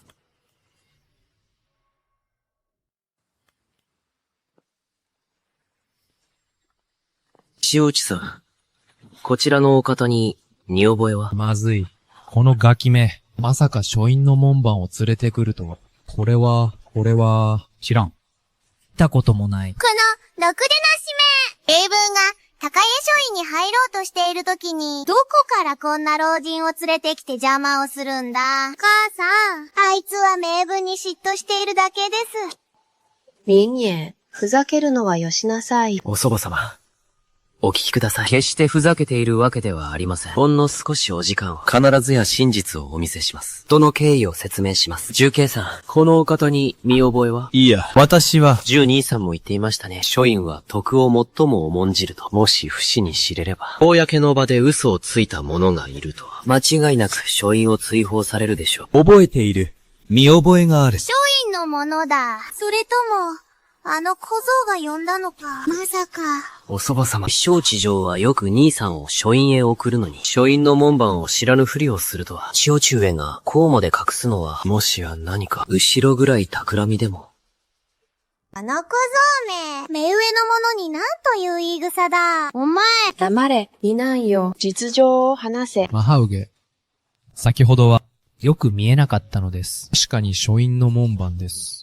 もう夜も遅い。すぐに送り届けてきます。石尾地上。お待ちを。このご老人の話では、昨日、石尾中が絹の布で銀を包み、陳仏に渡すのを見たそうです。お辞書。説明してください。王金で陳仏を抱き込んで、何を企んでいたのですか？王様。この若者の言うことは、すべて真実です。昨日、息子さんが書院の門前で陳仏に贈り物を渡していました。大勢の者が目にしています。陳仏が名分を褒めたのは、船で買った評判だったのですね。毛利で、二男夫婦が我らに賄賂の濡れ衣を着せたわけだ。手慣れたものだな。もうよい。この件は、ここまでにせよ。名分が、高江書院へ通う件は、また後で話し合う。あの小僧、なんと執念深い。まずは息子を怒らせ、血を果たせ。さらには前途まで立つとは。この仇を討たねば、気が済まぬわ。実に見事だ。民ぶり数ヶ月は修練を積まねば形にならぬと思っておったが、まさかわずか1ヶ月余りでこれほど自在に筆を振るうとは。正真正銘の天賦の才油。すべては父子のご指導のおかげです。謙遜はいらぬ。これもお前の才能だ。今のお前の学識と文章なら同志の3子を突破するのはもはや確実なことだ。だが3子すべてで暗視を取ってもらいたい。暗視。すべての暗視ですか？いかにも。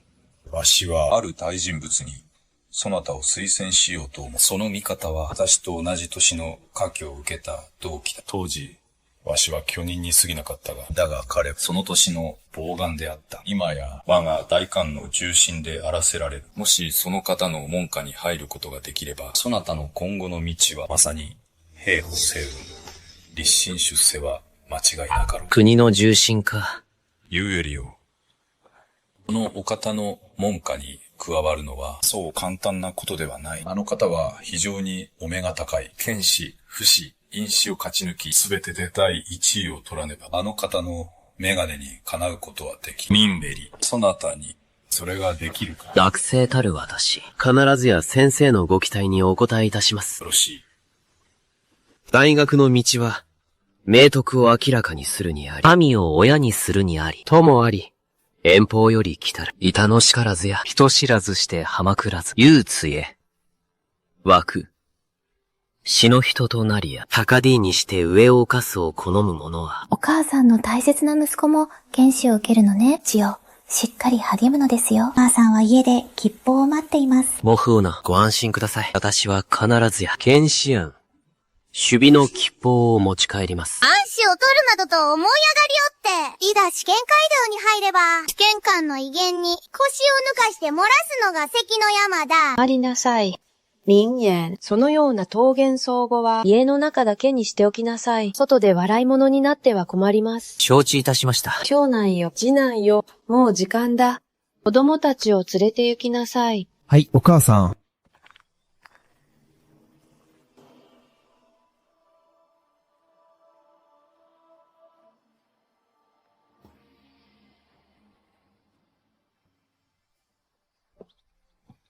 試験開始。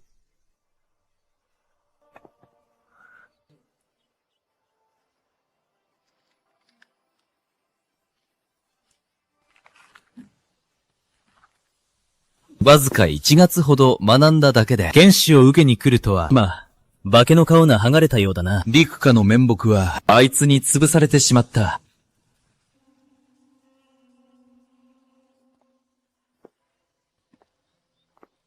プンツこそからざれば、のろち、いいあらず。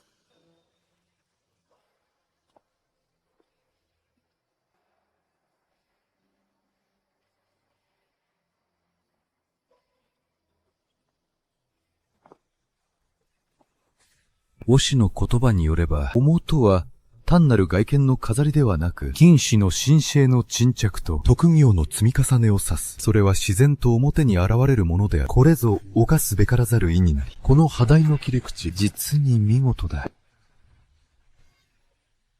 この少年、学問が確かなだけでなく、さらに稀有なのは、本君の教えを、誘拐貫通し、独自の見解を導き出していることだ。この少年、前途は計り知れぬ。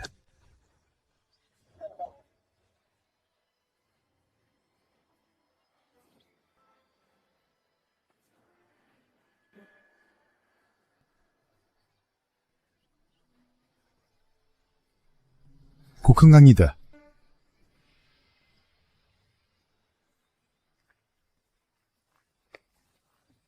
ほら、早く。急げ。フチよ。父よ。今回は間違いなく合格です。競技の問題は、まさに私のためにあるようなもの。合格どころか、3校、トップ3すら狙えますよ。本当か。素晴らしい。父よ。自分でやります。ついに出るのだな。科挙に合格し、功名をなす者が。兄貴、科挙というのは、運と縁次第なのだ。面4、一度落ちたところで、2度、3度と、後期はある。父さん、行こう。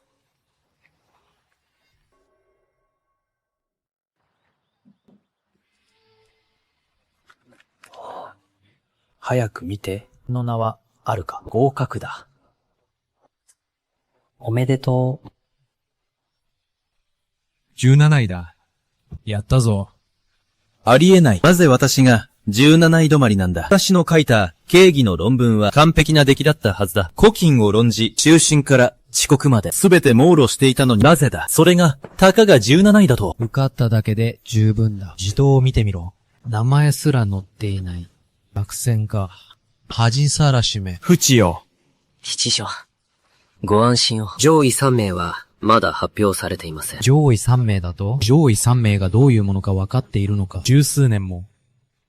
血の滲むような努力を重ねた秀才たちの席だ。お前のような新顔が。来たぞ。静粛に。今年度の剣士、上位3名を発表する。第3位。殷統蘭。おめでとうございます。林殿は、ご成婚されているのかな。ぜひ、うちの娘を嫁がせたい。もう妻が6人もいるんだ。ほら見ろ。第2位。パウキャーミ。おめでとうございます。一体誰が私を抑え、安主の座を奪ったのか。残るは、安主だけだ。まさか、まだ夢を見ているのか。あいつが安主になれるなら、その場で糞を食らってやる。剣士の安主、陸目内。安主だと。フチよ。お前が安主になったのか。そんなバカなことが。陸目内とは誰だ。栄林剣など、聞いたこともない。これほどの才子がいようとは。まさか、どこか貧山、雄太で富岳の末に現れた開催か。陸目内、陸殿でいらっしゃいますか。健丈様のご命令でご迎えに参りました。健丈直々のお招きとは、おキャミンですら、マイントン業ですら、これほどの栄誉は受けていないぞ。まさかこの小僧が、俺から安氏を奪うとは。案内を頼む。吉落さん。私が安氏で合格したら、何を食うとおっしゃいましたっけ。そうだぞ。おとれ、安氏の陸殿が到着されました。早く、お通ししろ。出世、健丈様に併謁いたします。陸安氏、例には及びません。なぜお前を呼んだか、わかるか。存じ上げません。慣例では、剣士の安氏は、富岳に入れるが、当県には、高江と林家の二つの書院がある。どちらも、実に見事だ。紳士も控えておるしな。聞いたところによると、林茶の若旦那、林東峰と親しいそうだな。確かにその通りです。それならば、宿徹、林茶書院を選べば省けるだろう。多くの面倒がな。ご助言、ありがとうございます。健丈と健礼は、明らかに政権が合わない。ちょうど私は林兄と懇意であり、高谷がないとは因縁がある。林茶書院はまさに最良の選択だ。安氏だと。ありえない。ばあさん、このガキめ、絶対に嘘をついているわ。家宝でお仕置きしてやるべきよ。李内さんと兄さんは早く帰られたので、お伝えしなかったのですか。私が安氏で合格したことを。すみんわ。弟嫁殿。この件は紛れもない事実のようだ。ミュリ氏は今回の試験で剣士の安主となった。素晴らしい。実におめでたい。わしは東田を開き、先祖を祭り、陸家の歴代の先祖に報告するつもりだ。我が陸家から、ついに剣士の安主が出たのだ。実に見事だ。見事だ。列祖列宗の模前で申し上げます。陸氏の末裔、名折地、ピーテツネ氏の剣士にて、安主で及第いたしました。安主、チェンへ、先祖に報告を。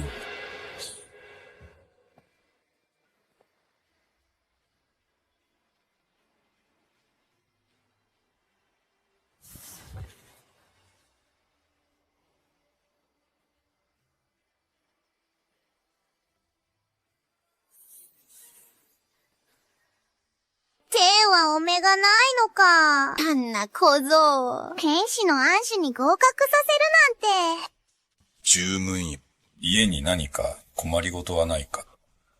私は、いえ、何もございません。十分よ。お前は実直な男だ。長年一族のために尽力してくれたな。家売りが今日の成果を上げられたのは父親であるお前の功績も大きい。わしは決めたぞ。今日より陸命打ちを県の富岳へ通わせる。毎年の即斗から仏目しすずりに至るまで一切の費用はすべて一族が引き受けよう。なんですって？あの小僧はあんなに執念深いのに、どうしてあいつらばかり良い思いを。十分、早くメイウェイを連れて、族長にお礼を言いなさい。さあ、メイウェチ。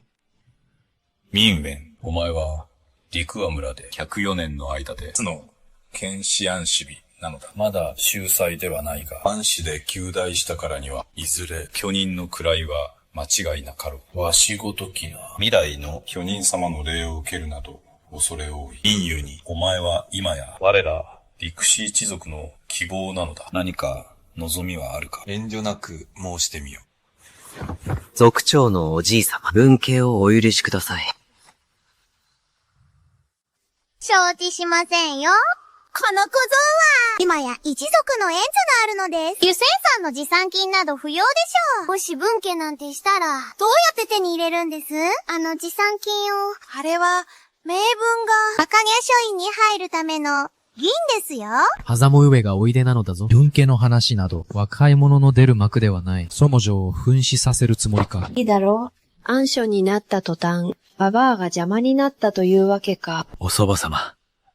誤解です。孫が分家を望むのは、天上様が私を推薦して、林社書院で学ばせてくださるからです。もし書院に入って学問に励めるなら、父さんと母さんも一緒に町へ行って、私の世話ができます。そうすれば憂いなく学問に専念できるのです。それに書院には、紳士様が自ら教鞭をとっておられます。紳士様だと？このガキを、林や書院に入れてはなるまい。もし、紳士様に教えを受けることになれば、秀才や巨人にでもなって戻ってきたら、一生の間、私の息子は踏み台にされてしまう。偽名よ。これはまさに家名を挙げる、天与の好機だ。お母様、分家などなりませぬ。そうです。お母様、私は。おじしょうとおばうがこれほど拒むのは、もしや、私を行かせたくないのです。林社書院での学問を、我が陸一族の繁栄を断つつもりですか？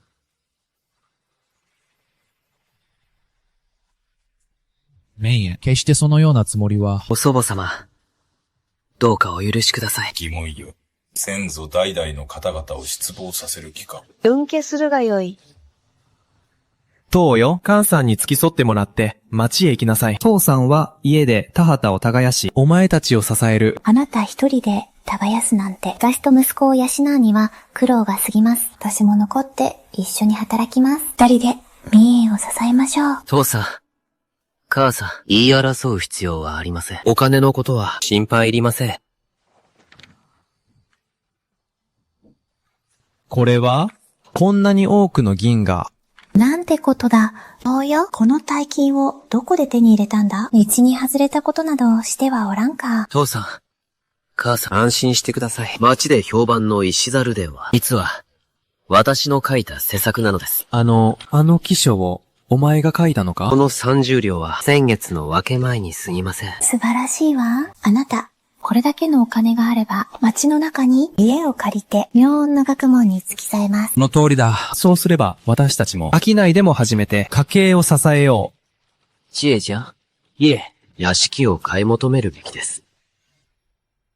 およんよ。天使の暗種は、まだ始まりに過ぎん。これからは、不死と因子がある。さらに、精進し、連中、三元を目指すのだ。そうして初めて、半分での門下に入れる。学生として全力を尽くします。長司さん。長司さん。ともねよ。ちょうど良いところに来た。二人で話し合うと良い。林家書院への入学の件をな。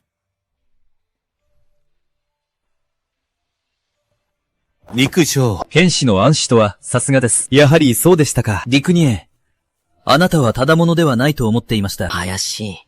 褒めすぎですよ。上県庁から聞きました。我が林家書院に来ていただけるとは、この林大物のおかげですね。陸処方、あなたと知り合えたこと、この林垂峰、光栄の至りです。それならば、林にお願いしたいことが一つ。何なりとお申し付けください。この林垂峰、たとえ火の中、水の中、喜んでお引き受けします。林。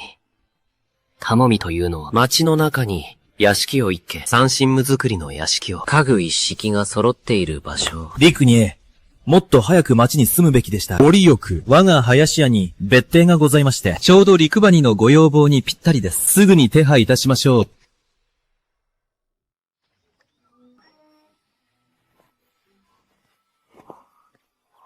なんて大きな屋敷なんだろう。なぜこんなに広い家を借りたんだい？我ら家族さんに小さな庭があれば十分だよ、フチゴ。悪門にはまだ物入りだろうに。母さん、安心してください。この屋敷は賃貸ではないのです。ただで済むのかい？内寺、お前には明るい前途がある。人に借りを作ってはいけないよ。目先の利益で将来を台無しにせぬよう。というのも、この家は私が買い取ったからです。なんと。本当に府知事が買ったのかい？あなた、私たちの家よ。府知事、家が持てるなんて。ついに、我が家が。持ち家だわ。足りないものがないか見て、後で買い出しに行きましょう。ああ。行こう。早く。たかが剣士の暗視ごときが、我が高江書院を馬鹿にし腐って、今日こそは、この俺が、直々に思い知らせてやる。出てきやがれ。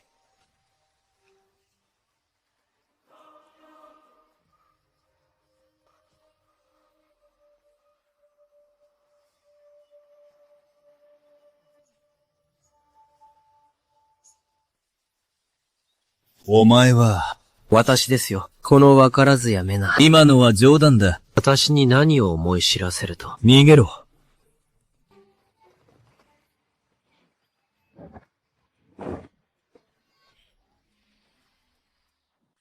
プチゾ、書院に入ったらしっかり励むのですよ。母さん、ご安心を。行ってまいります。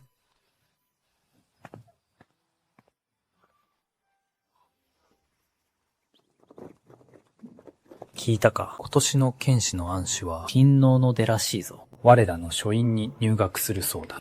田舎者の小僧め、運が良かっただけだ。ただのまぐれに過ぎん。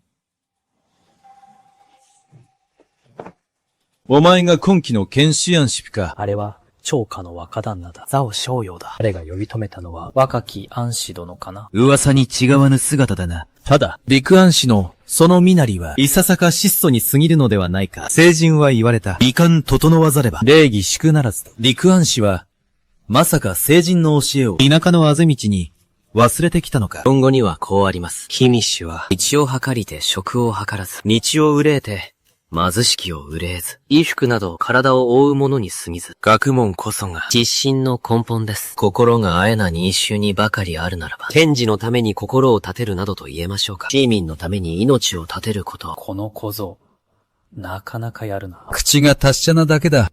書院に入れば、本物か、偽物か、すぐに判明するだろう。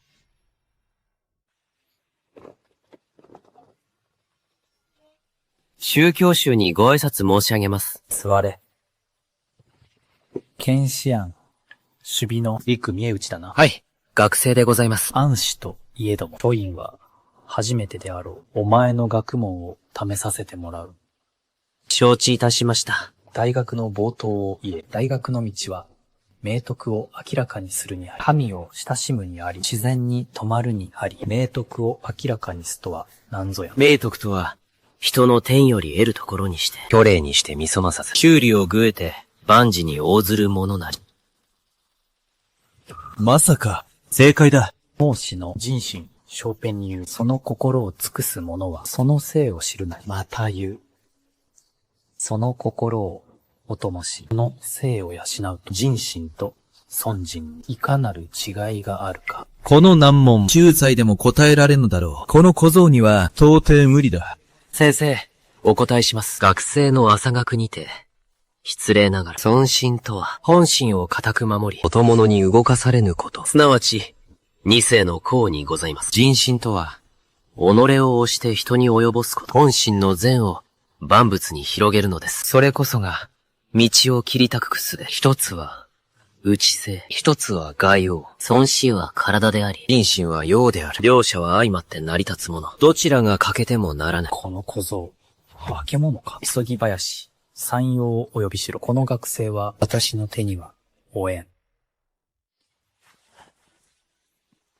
林先生にご挨拶いたします。彼はまさに天才です。構わぬ。座って話そう。お前が陸名淵か。はい、さようでございます。上海系の記すところによれば、均宗国という国があり、その者の胸には大きな穴がある。もしこれを以下の経絡の額をいて論ずるならば、この穴はどこに位置すべきか、前朝の水系中には、ベーリン県の水門に関する記載があるが、そこには3カ所の誤りがある。わかるか？それはどこか。先生、お答えいたします。先生の煽ったそれらの書は、まだ読んだことがございません。故に、お答えできかねます。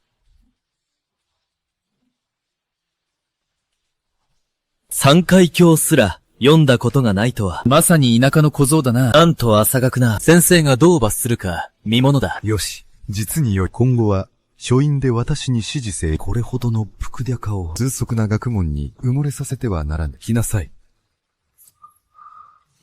感謝いたします、師匠。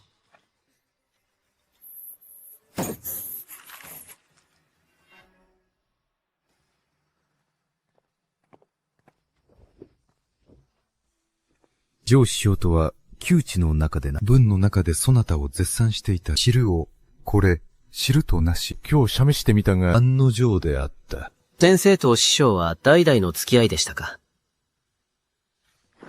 これらは先人の右向と水系に対する地理的注釈だ。評議は、そなたの長所だが、顔をおろそかにしてはならない。学問を志す者は、領中におかさぶを抱き、変化に目を向けるべきだ。また、今日からは、毎日一冊は、聖人の経義を読め。植木を温めて、新しきを知るのだ。毎日その進捗を確かめよう。かに命じます。よろしい。二国語にな、見せてもらうぞ。長師匠の言葉に、偽りなしと。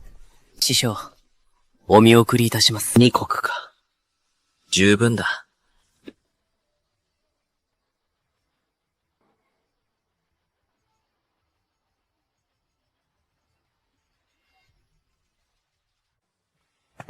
入蓮よ。何か得られたか。師匠、おおむね理解いたしました。一つと前朝の当主、高帝林は、かつてこう言った。殿下の工房、引っぽにも席ありと、そして、現王朝の戸部なしょ。長和正もまた、こう説いている。責任を知る者は、大丈夫の始まりなりと、両者ともに、責任の二文字を説いているが、お前はその間に、いかなる移動があるか、わかるか？仏にお答えします。学生の考えでは、巨先生の説く。責任とは天社にあります。去りし聖人の絶学を継ぎ、万死のために太平を開くという公願です。それは士大夫の剣国天社に対する気概です。その攻めは山よりも重く、中の気力と英知を持つ者でなければ担えません。一方、長少書の説く。責任とは我が身にあります。人の子としての公であり、人の臣としての忠であり、人の友としての臣です。まずは自らを治め、叱る後に家を変え、国を治め、天下を平らげるに至ります。その攻めは微細なことから始まり、誰もができることであり、誰もがなすべきことです。賢者は道であり、進むべき方向。読書人が仰ぎ見る星空です。後者は木であり、木は根基。我らの足元の土地です。後者の積み重ねがなければ、前者は空論に終わり、前者の導きがなければ、後者は非利私欲に陥りやすくなります。上者は表裏一体であり、格べからざるものです。実に見事な表裏一体だ。格べからざるものか。ミートン。諸仏も私も、お前を侮っていたようだ。お前の志は、我らが見ているよりも、ずっと遠く、ずっと高いところにある。不死は目前だ。今のお前の才覚ならば、広角は必然であろう。守備を取ることも大いに望める。仏、ありがとうございます。しかし、これは、来たぞ。来た来た。陸に、おはよう。陸に、昨日は、お方の凄さを知らず失礼した。どうかお許し願いたい。構わない。陸まで私のこの肌代を見てくれ。民を歌手となすの3文字だが、どうも勢いが足りぬ気がしてな。どう直すべきかわからんのだ。君のこの文章だが、王は民を一本とすべきという趣旨は確かに悪くない。だが、視座が少し狭い。もう少し視点を高くし、論じてみてはどうか。水は船を乗せ、また船を覆す。という理由。民心こそが天心であると説けば、文章の気概もおのずと変わるはずだ。君の話を聞くことは、10年の読書にも勝る。陸に、ご教示ありがとうございます。幾人ほどの才学があれば、林先生が自ら教えを授けるのも頷ける。いずれ、必ずや行為で兄弟するだろう。我らも光栄だ。陸姉と同じ年に試験を受ける仲になれるとは、国へ、ご教示に感謝します。小人が図に乗り寄って、今のうちに、せいぜい威張り散らすがいい。不死になれば、白黒はっきりさせてやる。幾身内。なぜあいつがここにいる？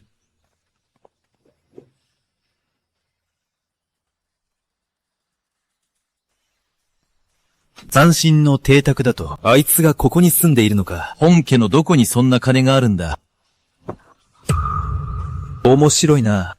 地都会は立派な三神の豪邸に住み、紳士様の教えを受けているのに、受刑は書院のあばら屋に身を寄せ、秀才の講義を聞いているとはな。お前は何者だ？白金様は知見様の公飯であらせられる。高柳内様だ。本来、力家の長男はお前だろう。今や、あの泥臭い奴に頭が上がらぬようだな。あんなに羽振りがよく、斬新の豪邸に住まいながら、お前に少しでも金を融通したか。あいつの邪魔さえなければ、私の将来を台無しにしよって、落ちぶれることもなかったのに。その通りだ。私の代わりに、陸命打ちを始末しろ。高下書院に、お前の席を用意してやる。本当ですか？私に、二言はない。陸身内。お前は一生、畑を耕して、俺の学費を稼ぐべきだったんだ。それなのに、俺の前途を阻み、公家書院に入る機会まで奪うとはな。すべてお前が招いたことだ。利息をつけて返してもらうからな。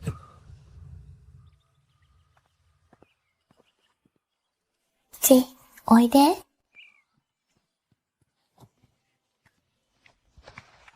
母さん。見てごらん。お前に新しい着物を作ったよ。これを着て不死に行きなさい。きっと、あなたに幸運を運んでくれるわ。母さんの作ってくれたこの服を着て、必ずや不死で万死を勝ち取って戻ります。母さん、行ってまいります。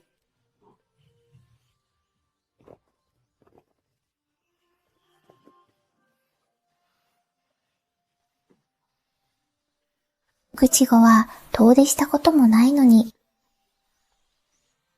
あの子も成長したんだ。いつかは世に出る時が来る。林家書院の教習もついている。他にも大勢の人がいますし、大丈夫ですよ。プチジュならきっと無事に戻ります。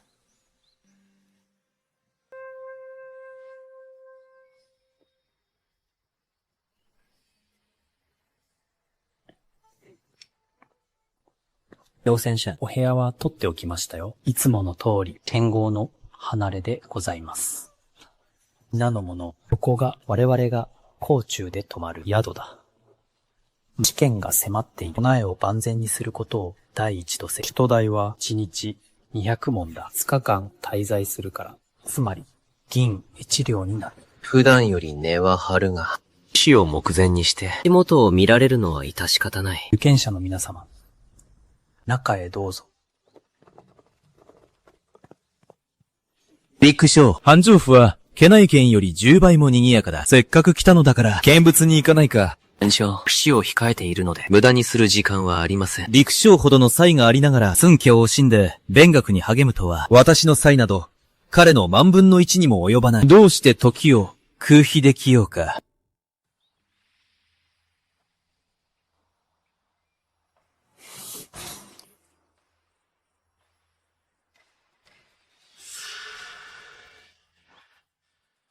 どいてくれ。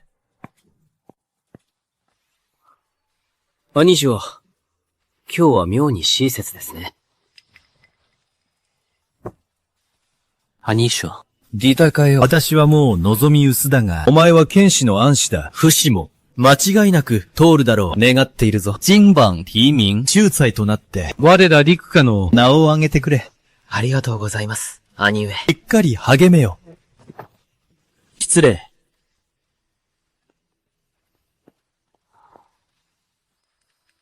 あいつがいつからあんな首相に私の合格を願うようになったのだ。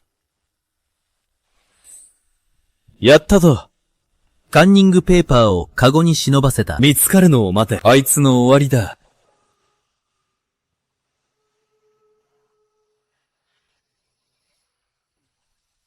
なるほどな。赤やがないと手を組んで、こんな卑劣な手段で私を陥れるとは。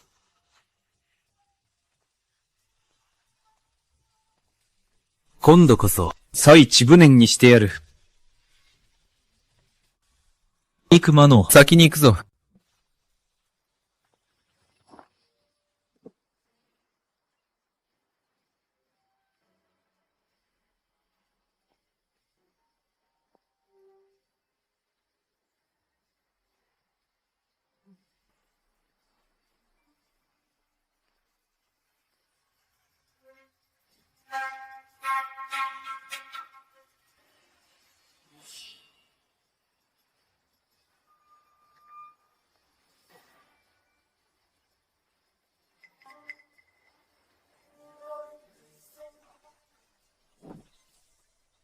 そんな、まさか、カンニングペーパーはこの目で確かに見た組絵踏が入れたはずだ。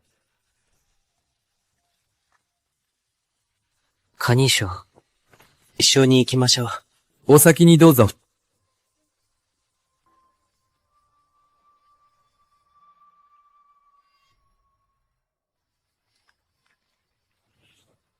カンニングペーパーだ。物ゴモ。で、不審者がいるぞ。こいつを捕らえろ。私のものではありません。私がそんなことするはずが。現行犯だ。これほどびっしりと書き込んでおいて、幽霊が書いたとでも言うのか。役所へ連行しろ。カンニングをするとは、二度と科挙を受けると思う。これは俺のじゃない。このカンニングペーパーは、奴のものです。証拠があるのに、よくも他人を道連れに。まさか、お前が俺のカゴに入れたんだろ？そうだ。俺が放り込んだんだ。いいだろう。知恵を働いただけでなく、同門を陥れるとは、罪をさらに重ねるか。実情を話すがいい。ただの重犯ならば、罪は軽くなるはずだ。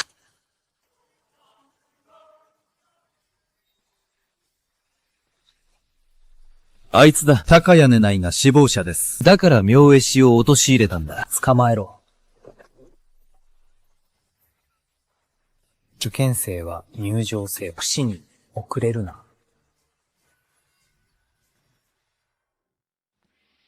試験開始。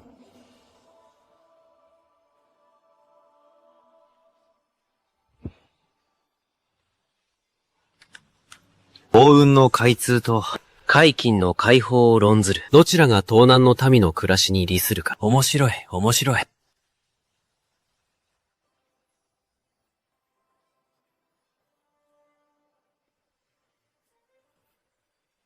課題を出したばかりだというのに、この受験生は迷うことなく筆を取り、派題にかかると、もしやこの問いが難しすぎるのか、自暴自棄になったのか。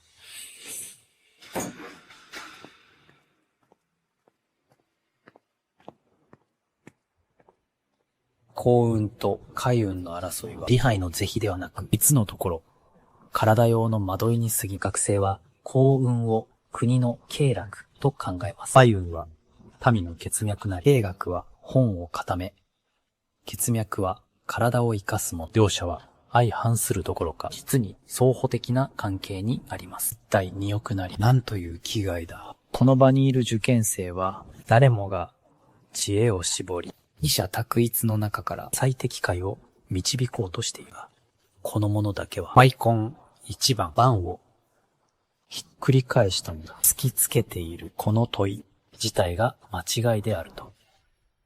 学生の考えでは、その確信は金にあり、灰にあらず。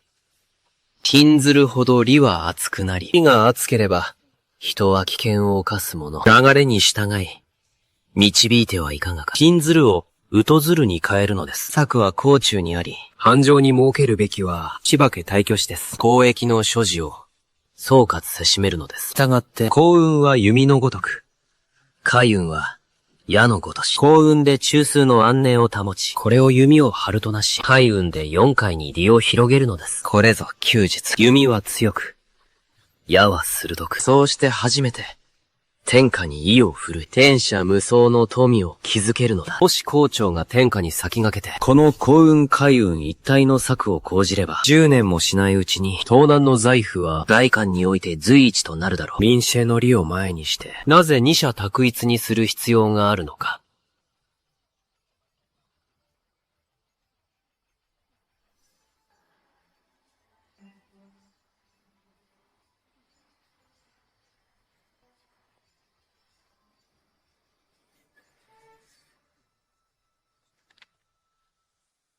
シパクス、船引き。中文、章を置いて、章を制す。これが一学祖の書いた作論だというのか。これは、紛れもなく、国説、午前に奏上できる。外観の国策を変えるに足る万言書ではないか。すぐに地府、大人へ報告せよ。本城府から、金の竜が現れようとしている。トトレ。新聞。なんたる大胆なことを、不死の思考官でありながら、採点期間中によくも聞くを無視して、採点場を勝手に離れ、独断で答案を持ち出したな。わかっているのか。ひとたびこのことが広まれば、この私を、どのような立場に置くのか。大官の科挙の聖誉を、どう心得ている。今、この時より、採点への参加を禁ずる。偏りがあってはならんからな。大人、どうか、お怒りをお鎮めください。この答案をご覧ください。異色が。断言いたします。これこそが、今この不死の暗種にふさわしい。暗種の名は、彼以外にありえません。恐れ、いずれ時が来れば、大人も、この者のおかげで、知役天に昇り、格入りして愛に配し、加盟を高めることができましょう。新風、連日の採点作業で頭がどうかしたのではないか。知っているか。本城府に私を助ける真の老人がいて、格入りして愛に拝せるというなら、なぜわざわざ陛下の手を煩わせ、私を京城から出し、この江南の地を治めさせるのか。陳本、命をかけて保証いたします。学生は幸運を国の経絡と考えます。海脈は民の血脈なり、経学は根本を固め、越宮は体を生かすもの。両者は背くだけでなく、実は合図を担うもの。一体2億なのです。これは誰の答案だ。この答案は不死の暗種にとどまらず、たとえとの地面に出したとしても、縄文の器と言えるだろう。棒が降りた後で、そのものをここへ連れて参れ。陸マネ、ボーンが出たぞ。ケージを見に行こう。行こう。棒が出たぞ。棒が出たぞ。緊張してきたぞ。早く見てくれ。早く見てみろ。俺だ。第42味だ。合格だ。俺、合格したぞ。母上。不死教をお許しください。また不合格か。第23位。陳子旺。陸マニ。私が合格しました。新章。おめでとう。そうだな。実に、喜ばしい。第2位。趙小陽。チャオシーではないか。おめでとう。まさに、実力通りだな。素晴らしい。陸身内の野郎。名前がないな。民間道。落ち込むことはない。科挙の道とは、音より、険しきもの。お前はまだ若い。学問の蓄積も浅い。戻って10年ほど研鑽を積めば、いつか通るだろう。同意3名は、まだ発表されていない。何を焦っている。発表まで命が持たぬわけでもあるまい。陸身内。増長するなよ。まさか、夢でも見ているのか。上位3名に入ろうなどと、ここがどこか分かっているのか。ここは甲中府だぞ。東南で最も学問が盛んな地だ。多くの職学たちがここで煮え湯を飲まされてきた。私は5年間受けても通らなかった。私は幼少より名士に師事し、8年間の苦学の末にようやく第7位に滑り込んだのだ。田舎から出てきた若造が入学して1月足らずで暗視を狙うなど、何様のつもりだ。まさに、身の程知らずの妄想だ。己が能なしたからと。他人を同じだと思うな。それから、私の前で風刺するなよ。返り血を浴びれば、着替えの手間が増える。貴様。覚えておれ。拝見させてもらおうではないか。陸身内。貴様がどう赤っ端を書くかをな。ここで待たせてもらうよ。上位3名の発表をな。米主君、これより、不死の上位3名を発表する。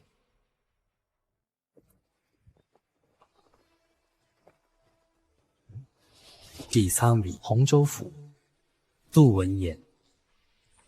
凍ったぞ。ホギャの文東小道だ。当殿は、我が甲中府でも名高き才津。その作論の出来栄えは、まさに神業というべき筆致。第3位に入るとは、まさに名実ともにふさわしい。お互いめでたいな。おめでとうございます。2校、洪州府、蘭波文。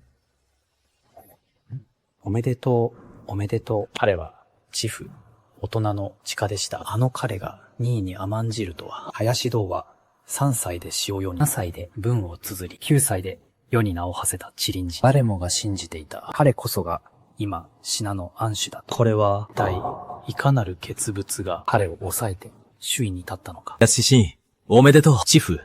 大人の直接のご指導を仰ぎ、見事2位で合格されるとは、実におめでたい限りだ。図書。お祝いの言葉に感謝する。図書とともに、某に名を連ねたこと。私にとっても幸いなことだ。だが、どこのどなたがこれほどの名誉を得て、私とトニーを抑えられたのか。知府。大人の過去出とですら、2位にとどまったのだぞ。田舎者の分際で、まさか残りの暗視が自分だと思っていないだろうな。今期の不死、洪州府案。首、競輪権。陸、目打ち。陸目打ち。陸目打ちとは誰だ？陸マナを受かったぞ。暗所だ。そうだ。ありえない。田舎者のお前が暗手など、絶対に裏があるはずだ。そうだ。3日前のことだ。不死の祭典の最中に、試験官がお前の答案を、知府大人に渡していた。知府と大人と結託していないのなら、お前が暗手になれるはずがない。この件には、間違いなく、大きな不正がある。知府が答案を見ていたのなら、もしや、本当に裏があるのか。ヘスタネネを言うな。いいな。静まれ。私、林博文は、知府の州、大人の地弟子である。それは周知の事実だ。もし、長殿の言う通り、この不死のさな中に、裏での癒着があったとするなら、問いたい。恩師は、なぜ安氏の座を、この私に与えなかったのだ。地弟子である私を差し置いて、なぜ多少の、遠しくもないものに授けるのですか。恩師の目には、私、林博文の才学も、林茶の面目も、競輪圏の学士一人に、及ばないというのですか。さようだ。林殿は、知府。大人の地下弟子なのだぞ。図席に甘んじるはずがない。もし、知府大人が不正をしたのなら、安氏は、林殿であるべきだ。他人に追い抜かれたというのに、反省もせず、あべこべに助言を発揮、思考感を汚し、マクツを陥れるとは、溢れんばかりの怨念を我が甲中のために心血を注がれた知府大人に向けるのか。中大人は不倫して散財、税務に励み、民を愛し、推理を起こし、書院を再開された。繁盛の民は、皆その徳を称えている。そのお人柄には、我ら本上の学祖も、心から振服しておるのだ。貴様のような長領長中な、勝手に読ますことなど、許されぬ。その罪、いかに償うつもりだ。林殿の煽る通りだ。民を惑わすこの卑劣感を断固として処罰すべきだ。こいつを捕らえろ。朝廷の名官を汚したのだ。罪一等を加えるべきだ。この強べの徒を捕らえろ。牢へぶち込め。知府。大人の沙汰を待て。そうだ。お前たち。捕まって当然だ。林ボロ軍。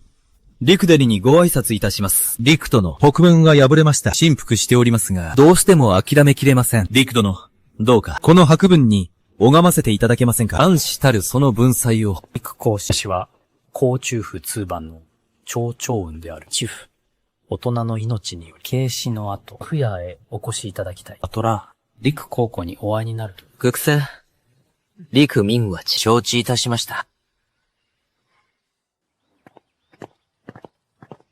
陸公子、こちらへ。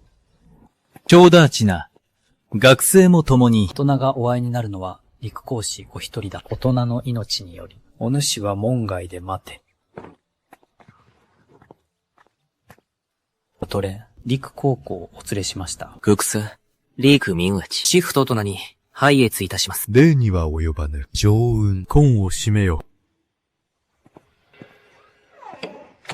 陸目内、お前の書いた新たな作論。大官の石兵と革新を論ず。だが、誰に教わった？それとも、独力で書いたのか？閣下にお答えします。誰の教えでもありません。学生が独力で書いたものです。では、天聖の諸産業を実用となす。その真意は？海運です。風は強く、波も荒いゆえ、利益は大きいが、危険も伴います。朝廷が自ら手を出すべきではありません。すべて民間に委ね、天下の庶民に返すべきです。朝廷がなすべきことは、海に出て、民と利益を争うことではなく、関所を設け、法を立てて徴税し、万国の富を引き寄せ、国庫を潤し、民衆を救うことです。これこそが財源開拓の法です。では、一度解禁を解けば、あまたの商船が海へ出て、玉石混交となろう。凶悪な海賊が、そこに紛れ込めば、我が朝廷の水師にも限りがある。いかにしていちいち見分け、海域の安寧を保つというのだ。閣下が懸念されているのは、つまり、海将と海賊を一連卓将とみなし、海将が増えれば、海賊も増えるとのお考えでしょう。しかし、学生の考えでは、両者は実のところ、副大天の敵です。閣下、お考えください。海賊が略奪の標的とするのは、まさにこれら。往来する貿易商船ではありませんか。海域の平定と、航路の安全を最も切望するのは、朝廷ではなく、自らの全財産と命を、船にかけている海将たちです。人の生路を断つは、親を殺すも同然。海賊たちは、まさに海将たちの生路を断つ存在なのです。学生のこの計策は、名目上は、将を射て将を制す。ですが、いつのところ、将を射て、功を制すなの。見事な、将を射て、功を制すだ。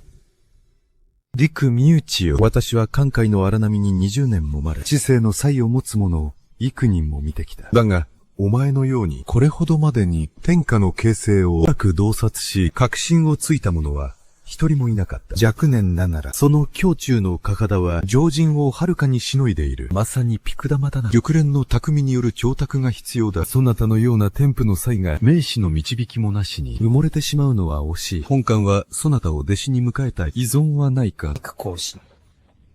中大人は、二皇紳士のご出身だ。多くの祭春が願っても得られぬ好機なのだぞ。大人の厚遇に感謝いたします。ですが、お受けすることはできません。なんだと？なぜだ？私には制約がございます。私の啓蒙の師である、陸家さんの長仏子が、としておりました。3度続けて首位を取れば、ある高名な方を師として推挙してくださると。愚かなことを、田舎の不死が、どんな高しを知っているというのだ。かすらの、長仏だと？あの方だったのか。毛利でもっと早く気づくべきだった。そなたの長不死とかつての望遠鎮士にして現在の高祖順派林藩無。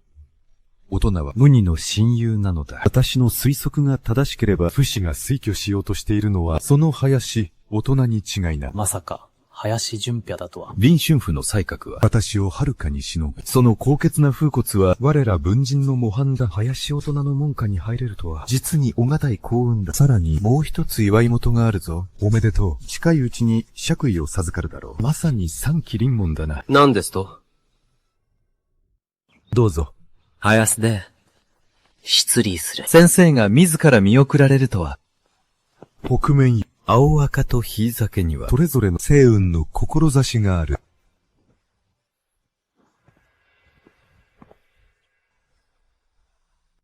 そなたの作論にある海運を開き、総雲の九を生みない、小勢を引き、国庫の教をいたす。この16文字は珠玉の言葉であり、大韓建国100年の沈黙をついている。本官は一晩中眠らず、そなたの作論の要旨を万元のソースにまとめた。これを、800里下級で教師へ送り、法廷に着想したのだ。この策の功績により、閉鎖と内閣の諸侯がお認めになれば、世襲ワンの隊の男爵位は確実だろ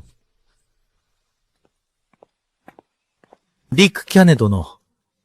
陸安神殿、恐れながら申し上げます。ぜひ、若様に当店の看板として、記号をいただきたく、記念に筆付ぜお願いできればと、唐突な願いであることは承知しておりますが、これは、心ばかりの品です。どうか、お納めくださいませ。天主、お気遣いに感謝する。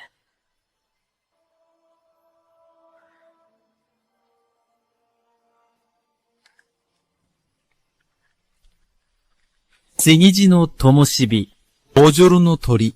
これこそ男子が書を読むときなり、赤き日に勤勉を知らねば、老いて白髪となりてから、悔やんでも時すでに遅し。素晴らしい。実に見事だ。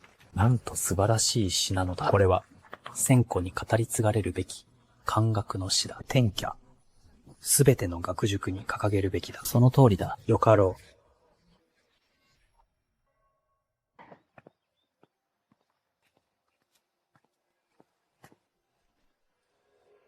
ちよ、プチよ。お前さん、プチが帰ってきたよ。プチが帰ってきた。プチよ。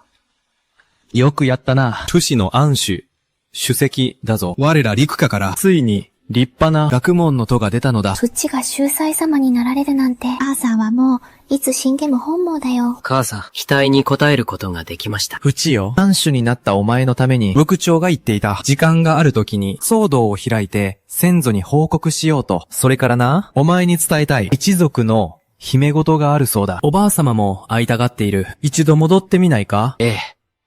戻るべきですね。ついでに、不死にも挨拶をしてきます。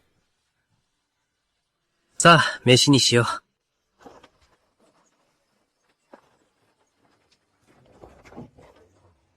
皆さん、見てください。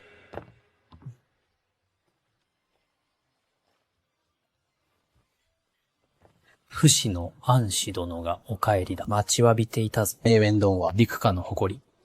我らの誇りだ。そごの妙売り。祖母様にご挨拶申し上げます。母さん、息子が戻りましたよ。滅相もない。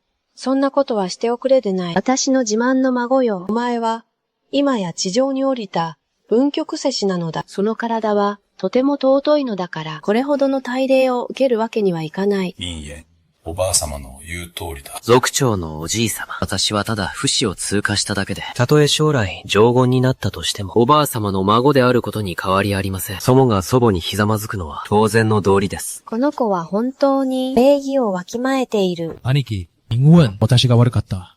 許してくれ。お前は今や、不死の安守様だ。前途洋々な身分ではないか。どうか、名分を見逃してやってくれ。あの子を、牢から出しておくれ。ミーヤン、これまでのことは私が悪かった。だからといって私に、恨みがあるからと、名分を捕まえさせるなんて。なんだと、名誉が名分を牢に入れたのか。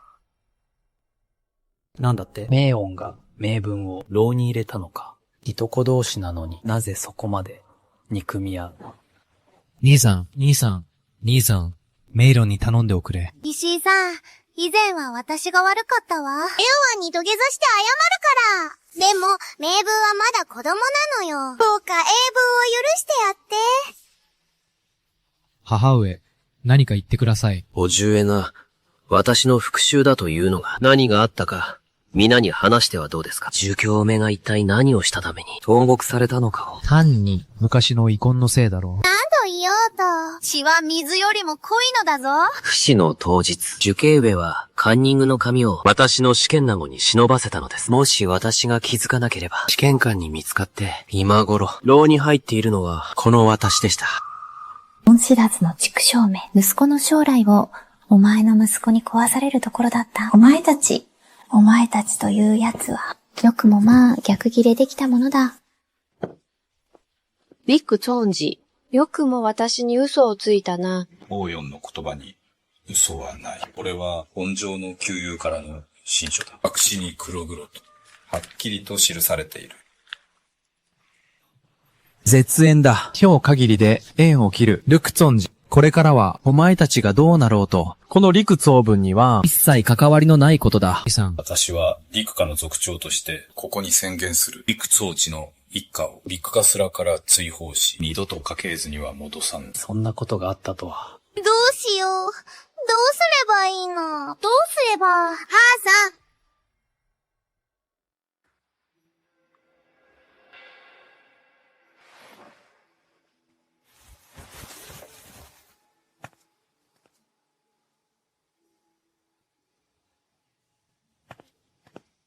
もう一トン知っているか。我が陸下村のルーツがどこにあるかを。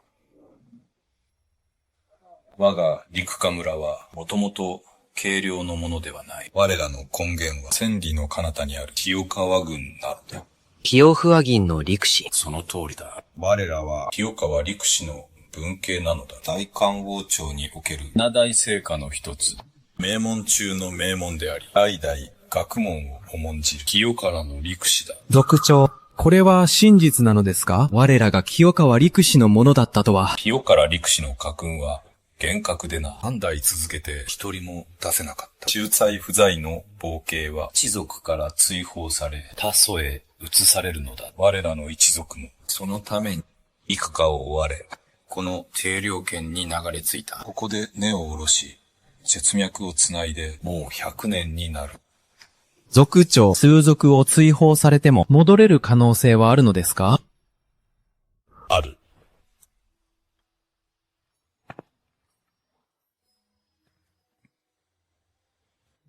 古訓によれば、追放された分家であっても、もし後世の子孫の中に真摯に合格する者が出て、名を挙げたなら、資格を得られる。家父を手に、清川に戻り、先祖を祀り、一族へ復帰する資格をな。それは素晴らしい。民よ、お前は、剣士と不死で共に安守となった。これほどの剣賦の才があれば、剣士の合格も時間の問題だ。お前が神事に合格すれば、我らの一族も堂々と清川へ戻れるのだ。本当に素晴らしいことだ。レチ、死にご挨拶申し上げます。実に見事だ。お前の不死の策論を、老夫は見る機会がなかったが、だが、本城地府の周大様が夜通し朝廷に上奏し、さらには我が上直総督の保部堂、子様まで動かした。これが何を意味するかわかるか？つまり、お前のあの文章は単に優れているだけでなく、その上、子様の心に深く響き、高く評価されたということだ。お前の立身出世の道は間違いなく、すでに半分は開かれたも同然だ。さらにもう一つ、同胞がある。林様がお前の評判を聞き、すでに軽量圏へ向かわれた。待ちきれずにな。お前が3軒連致するのを待ちきれないとばかり、お前を門下生に迎えようとしているのだ。先生、ありがとうございます。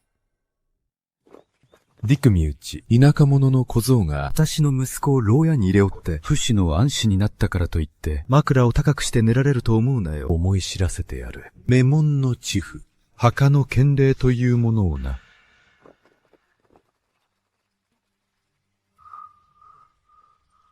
コース巡府です。どうぞ。リンハンム。彼がなぜここにいるのだ。この小僧、いつの間にユンハンブにと船を作ったのだ。撤退だ。民弁、民より来なさい。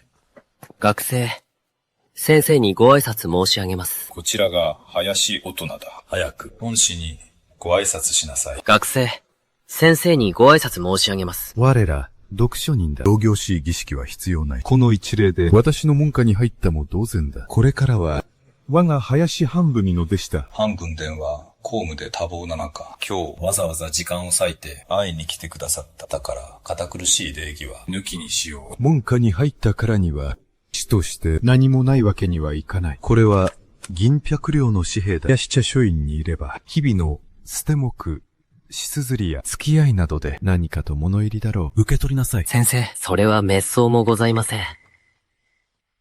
民ゆえ、林様は長年寛解におられる。この金は彼にとってただの数字に過ぎない。今や君という学生を持ったことは嫁ぎを得たも同然なんだ。受け取っておきなさい。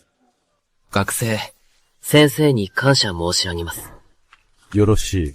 もう夜も更けた。明日の早朝に出発し、コースへ向かう。これ以上邪魔はせぬ。民より、張先生の下でしっかり学び、基礎を固めなさい。私は高祖で待っているぞ。院士合格の気泡をな。学生、必ずやご期待に応えます。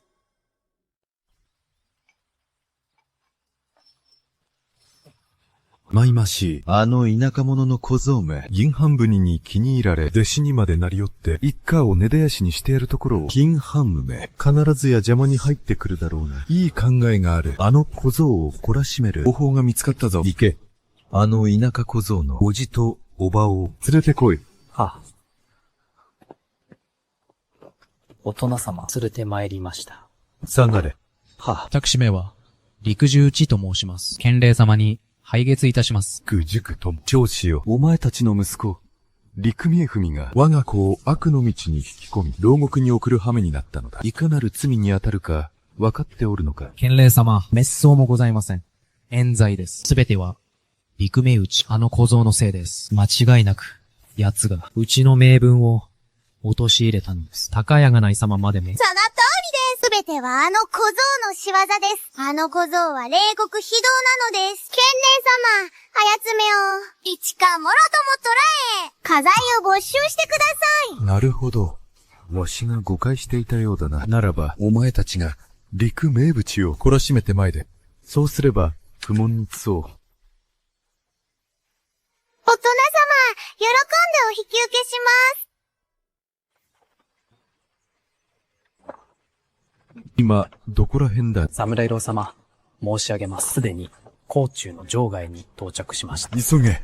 飲酒が始まる前に、必ず古中府の試験会場にたどり着くのだ。そして生死を陸見打ちの手に届け。御意。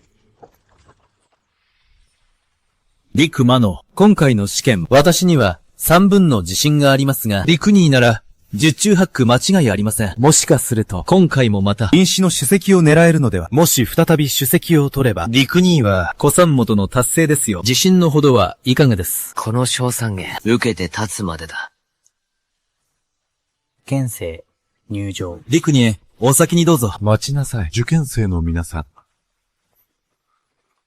組内は、目上を敬わず、恥を知らぬ男です。飲酒を受ける資格などありません。これほどの恥知らずは、学問の資格を剥奪し、文人の列から追放すべきです。さようです。わしは叔父の陸十ともじです。私が証言します。陸目打ちは、卑劣な人間です。飲酒を受ける資格はありません。わしは陸見え打ちのおばです。命に変えて保証します。なんだと？安心陸殿が、まさか、偽善者だったとは。これは、実の叔父上と、わまがまで証言に出てくるとは。この話は、真実のようだな。でたらめを言うな。陸公の立派な人柄は、私が一番知って、忠実で正直、誠実なゴニトシだ。これは全くの言いがかりだ。知り合ってまだ数日だろう。面識はあっても、本性はわからぬものだ。このお二方は、身内の字の、叔父と、おまなのだぞ。まさか、身内が身内を陥れるというのか。その通りだ。お前たちが言う、忠実で正直な、陸大祭司は、剣士の暗視になった途端、懐に鋼が入ったのをいいことに、自分を育ててくれた、友情に隠れて、族長の覚えがめでたい隙をつき、星寄りに、分家を迫ったのだ。あやつは、老婦人を一人、田舎のあばら屋に放り出し、満足に食べさせず、凍えさせておる。あれなことだ。それに引き換え、あやつは、自分の両親だけを連れて、剣場で贅沢三昧をしておる。そもその生死など知らぬ顔だ。陸身内、両親に誓って、天に誓えるのか。安死になった後に、祖母城と分化したのではないか。答えろ。小僧、今日ここでお前に不幸の罪を着せてやる。因子への道を立ち、この噂を市林に広めれば、因半文は、お前を破門にするだろう。後ろ盾がなくなれば、貴様をひねり潰すなど。槍を殺すのと同じくらい造作もないことだ。まさかそのようなことが暗種になった途端に分家を強要し、祖母を捨てるとは。これは人としてあまりに非道だ。政権の書を読みながら、畜生同然の振る舞いとは。表向きは立派そうに見えて、実際は獣にも劣る。このような敗類に何の面目があって、我らと共に試験を受けるのか。出て行け、出て行け。この者たちの息子は前回の試験で陸女の高連にカンニングの髪を忍ばせ罠にはめようとしたのだ。挙句、捕まって投獄されたのだぞ。今更白を黒と言い張るとは、支援を晴らそうとしているだけだ。黙れ。仮に我らと陸身内に支援があったとしてもだ。それがどうした？それはそれ。これはこれだ。今問題にしているのは、組内の不幸についてだ。近世に欠けている陸身内。私の問いに答えられるか？そうだ。支援はさておき、名を成した途端に祖母を見捨て、無理やり分家させるとは、まさに言語道断だ。恥知らずね。聖常である。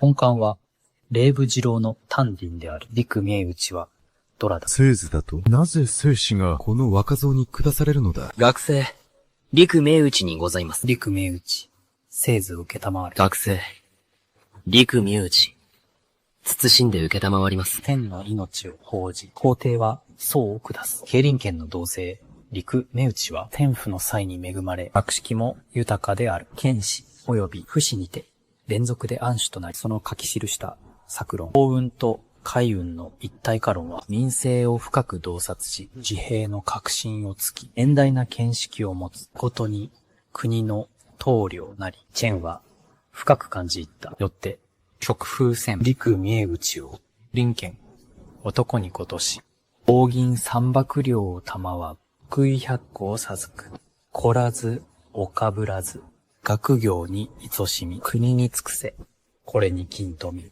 剣男だと職営100個まで陸明内ごときがなぜこれほどの栄誉を。陸明内、面を上げ、生死を受け取れ。勘九郎、納得できません。陸明内は祖母に分家を迫りました。空行きに欠けるものです。どの面下げて生きているのか、何の徳があって弊社から授かった晩酌の位に値しましょうか。これは静音を汚すものです。さあ、申せ。何をためらう。サミルローダーテレン、私め、陸中友は、陸身内の叔父にございます。天に誓って申し上げます。先ほど、後見霊が煽ったことは、すべて真実にございます。私めは、奴のおばにございます。姑が無理やり、分家させられるのを、目の当たりにいたしました。叔父に、おばよ、朝廷より封じられた。晩酌を汚す者は、重ければ斬首の上、晒し首。悪ければ、重機抜出会と、3000里の流刑に処される。その重罪を、よく考えた上での言葉か。控えよ、勘九郎の御前だ。公然と証人を脅すとは何事だ。王法をないがしろにする気か。侍郎様を侮辱するつもりか。図に乗るな。今日こそ、たとえ太陽親を滅ぼすことになろうとも、お前の正体を暴いてやる。長治さん、引き返す機会は与えたはずだ。陸明内、これより問う。お前への告発だが、祖母を虐げ、無理やり分家を迫ったというのは事実か。よりよく、本日、ゾウモが私を案じて、父者と母上と共に試験の見送りに参っております。ちょうど今、試験会場の外に来ております。真実がどちらにあるか、祖母に直接お聞きになっては。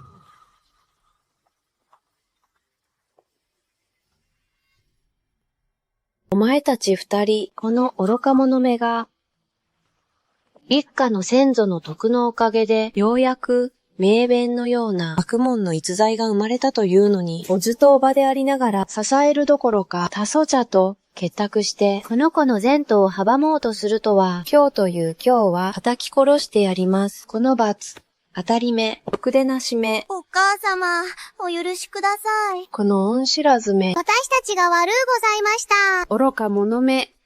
侍郎様、どうか、賢明なご判断を。私は、陳と申します。名園の実の祖母です。先ほど、この二人の不届き者が並べ立てたのは、真っ赤な嘘です。保護の妙襟は、分家を迫ったことなど、一度もありません。ひもじい思いをさせられたこともありません。ただ、分家をしたというのは事実でございます。侍郎様、事情をお聞きください。当時、保護の妙売りが得たのです。怪しか書院で学ぶ機会を。これは、またとない吉事とでした。あの子の両親が身の回りの世話をするために同行しました。分家をするには、それが最も良い時期でした。分家の後も、孫は両親を通じて毎月1両もの銀を送ってくれました。あの子は本当に実直な子で、田舎の老婆の私にそんなに使い切れないほどの大銀をよこしてくれたのです。毎月1両もですよ。我ら諸生が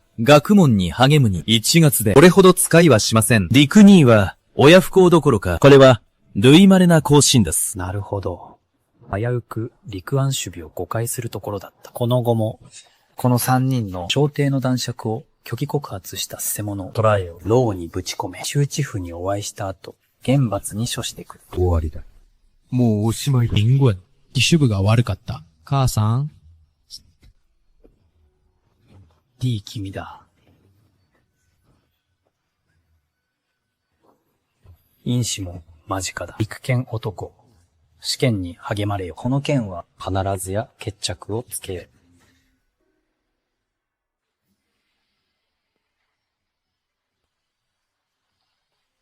先生が、才の宰相となられ、道を行えるならば、覇者となるも、固くはない。そうなれば、心は動かされますか？他の受験生たちは、天を引用して、聖人の教えを説くだろう。危機も心を乱せず、金銭も志を変えさせず、竜も屈服させられない。法然の気についてな。出題者の学生様が見たいのは、果たしてそんな型通りのお答えなのだろうか。道をなそうとする心を認める勇気もないのなら、数十年の苦学に、一体何の意味がある？私は必ずや心を動かされる。その動かされる心とは、前の宰相の地位でもなく、覇者の権力でもない、己の栄な不義のためでもない。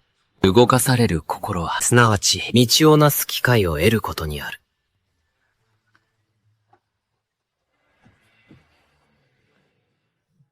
帰ってきた。父さん、母さん、おばあちゃん。うちご。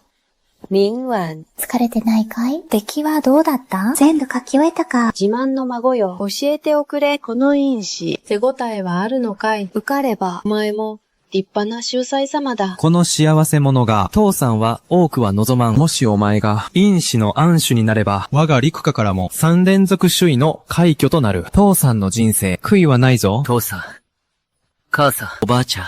安心して、因子の安心など、赤子の手をひねるようなものさ。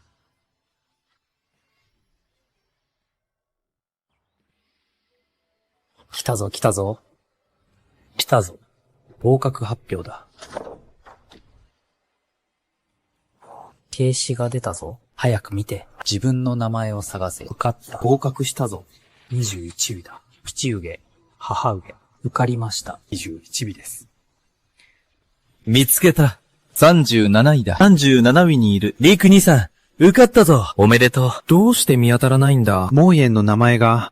落ちたのかもしれん。そんなはずはない。もう一度探して。陸圭さんがいないはずがない。掲示板に名前がない。もしや、上位3名か。静粛に因子の合格発表を行う。読み上げを開始する。第3位、洪州府。造成。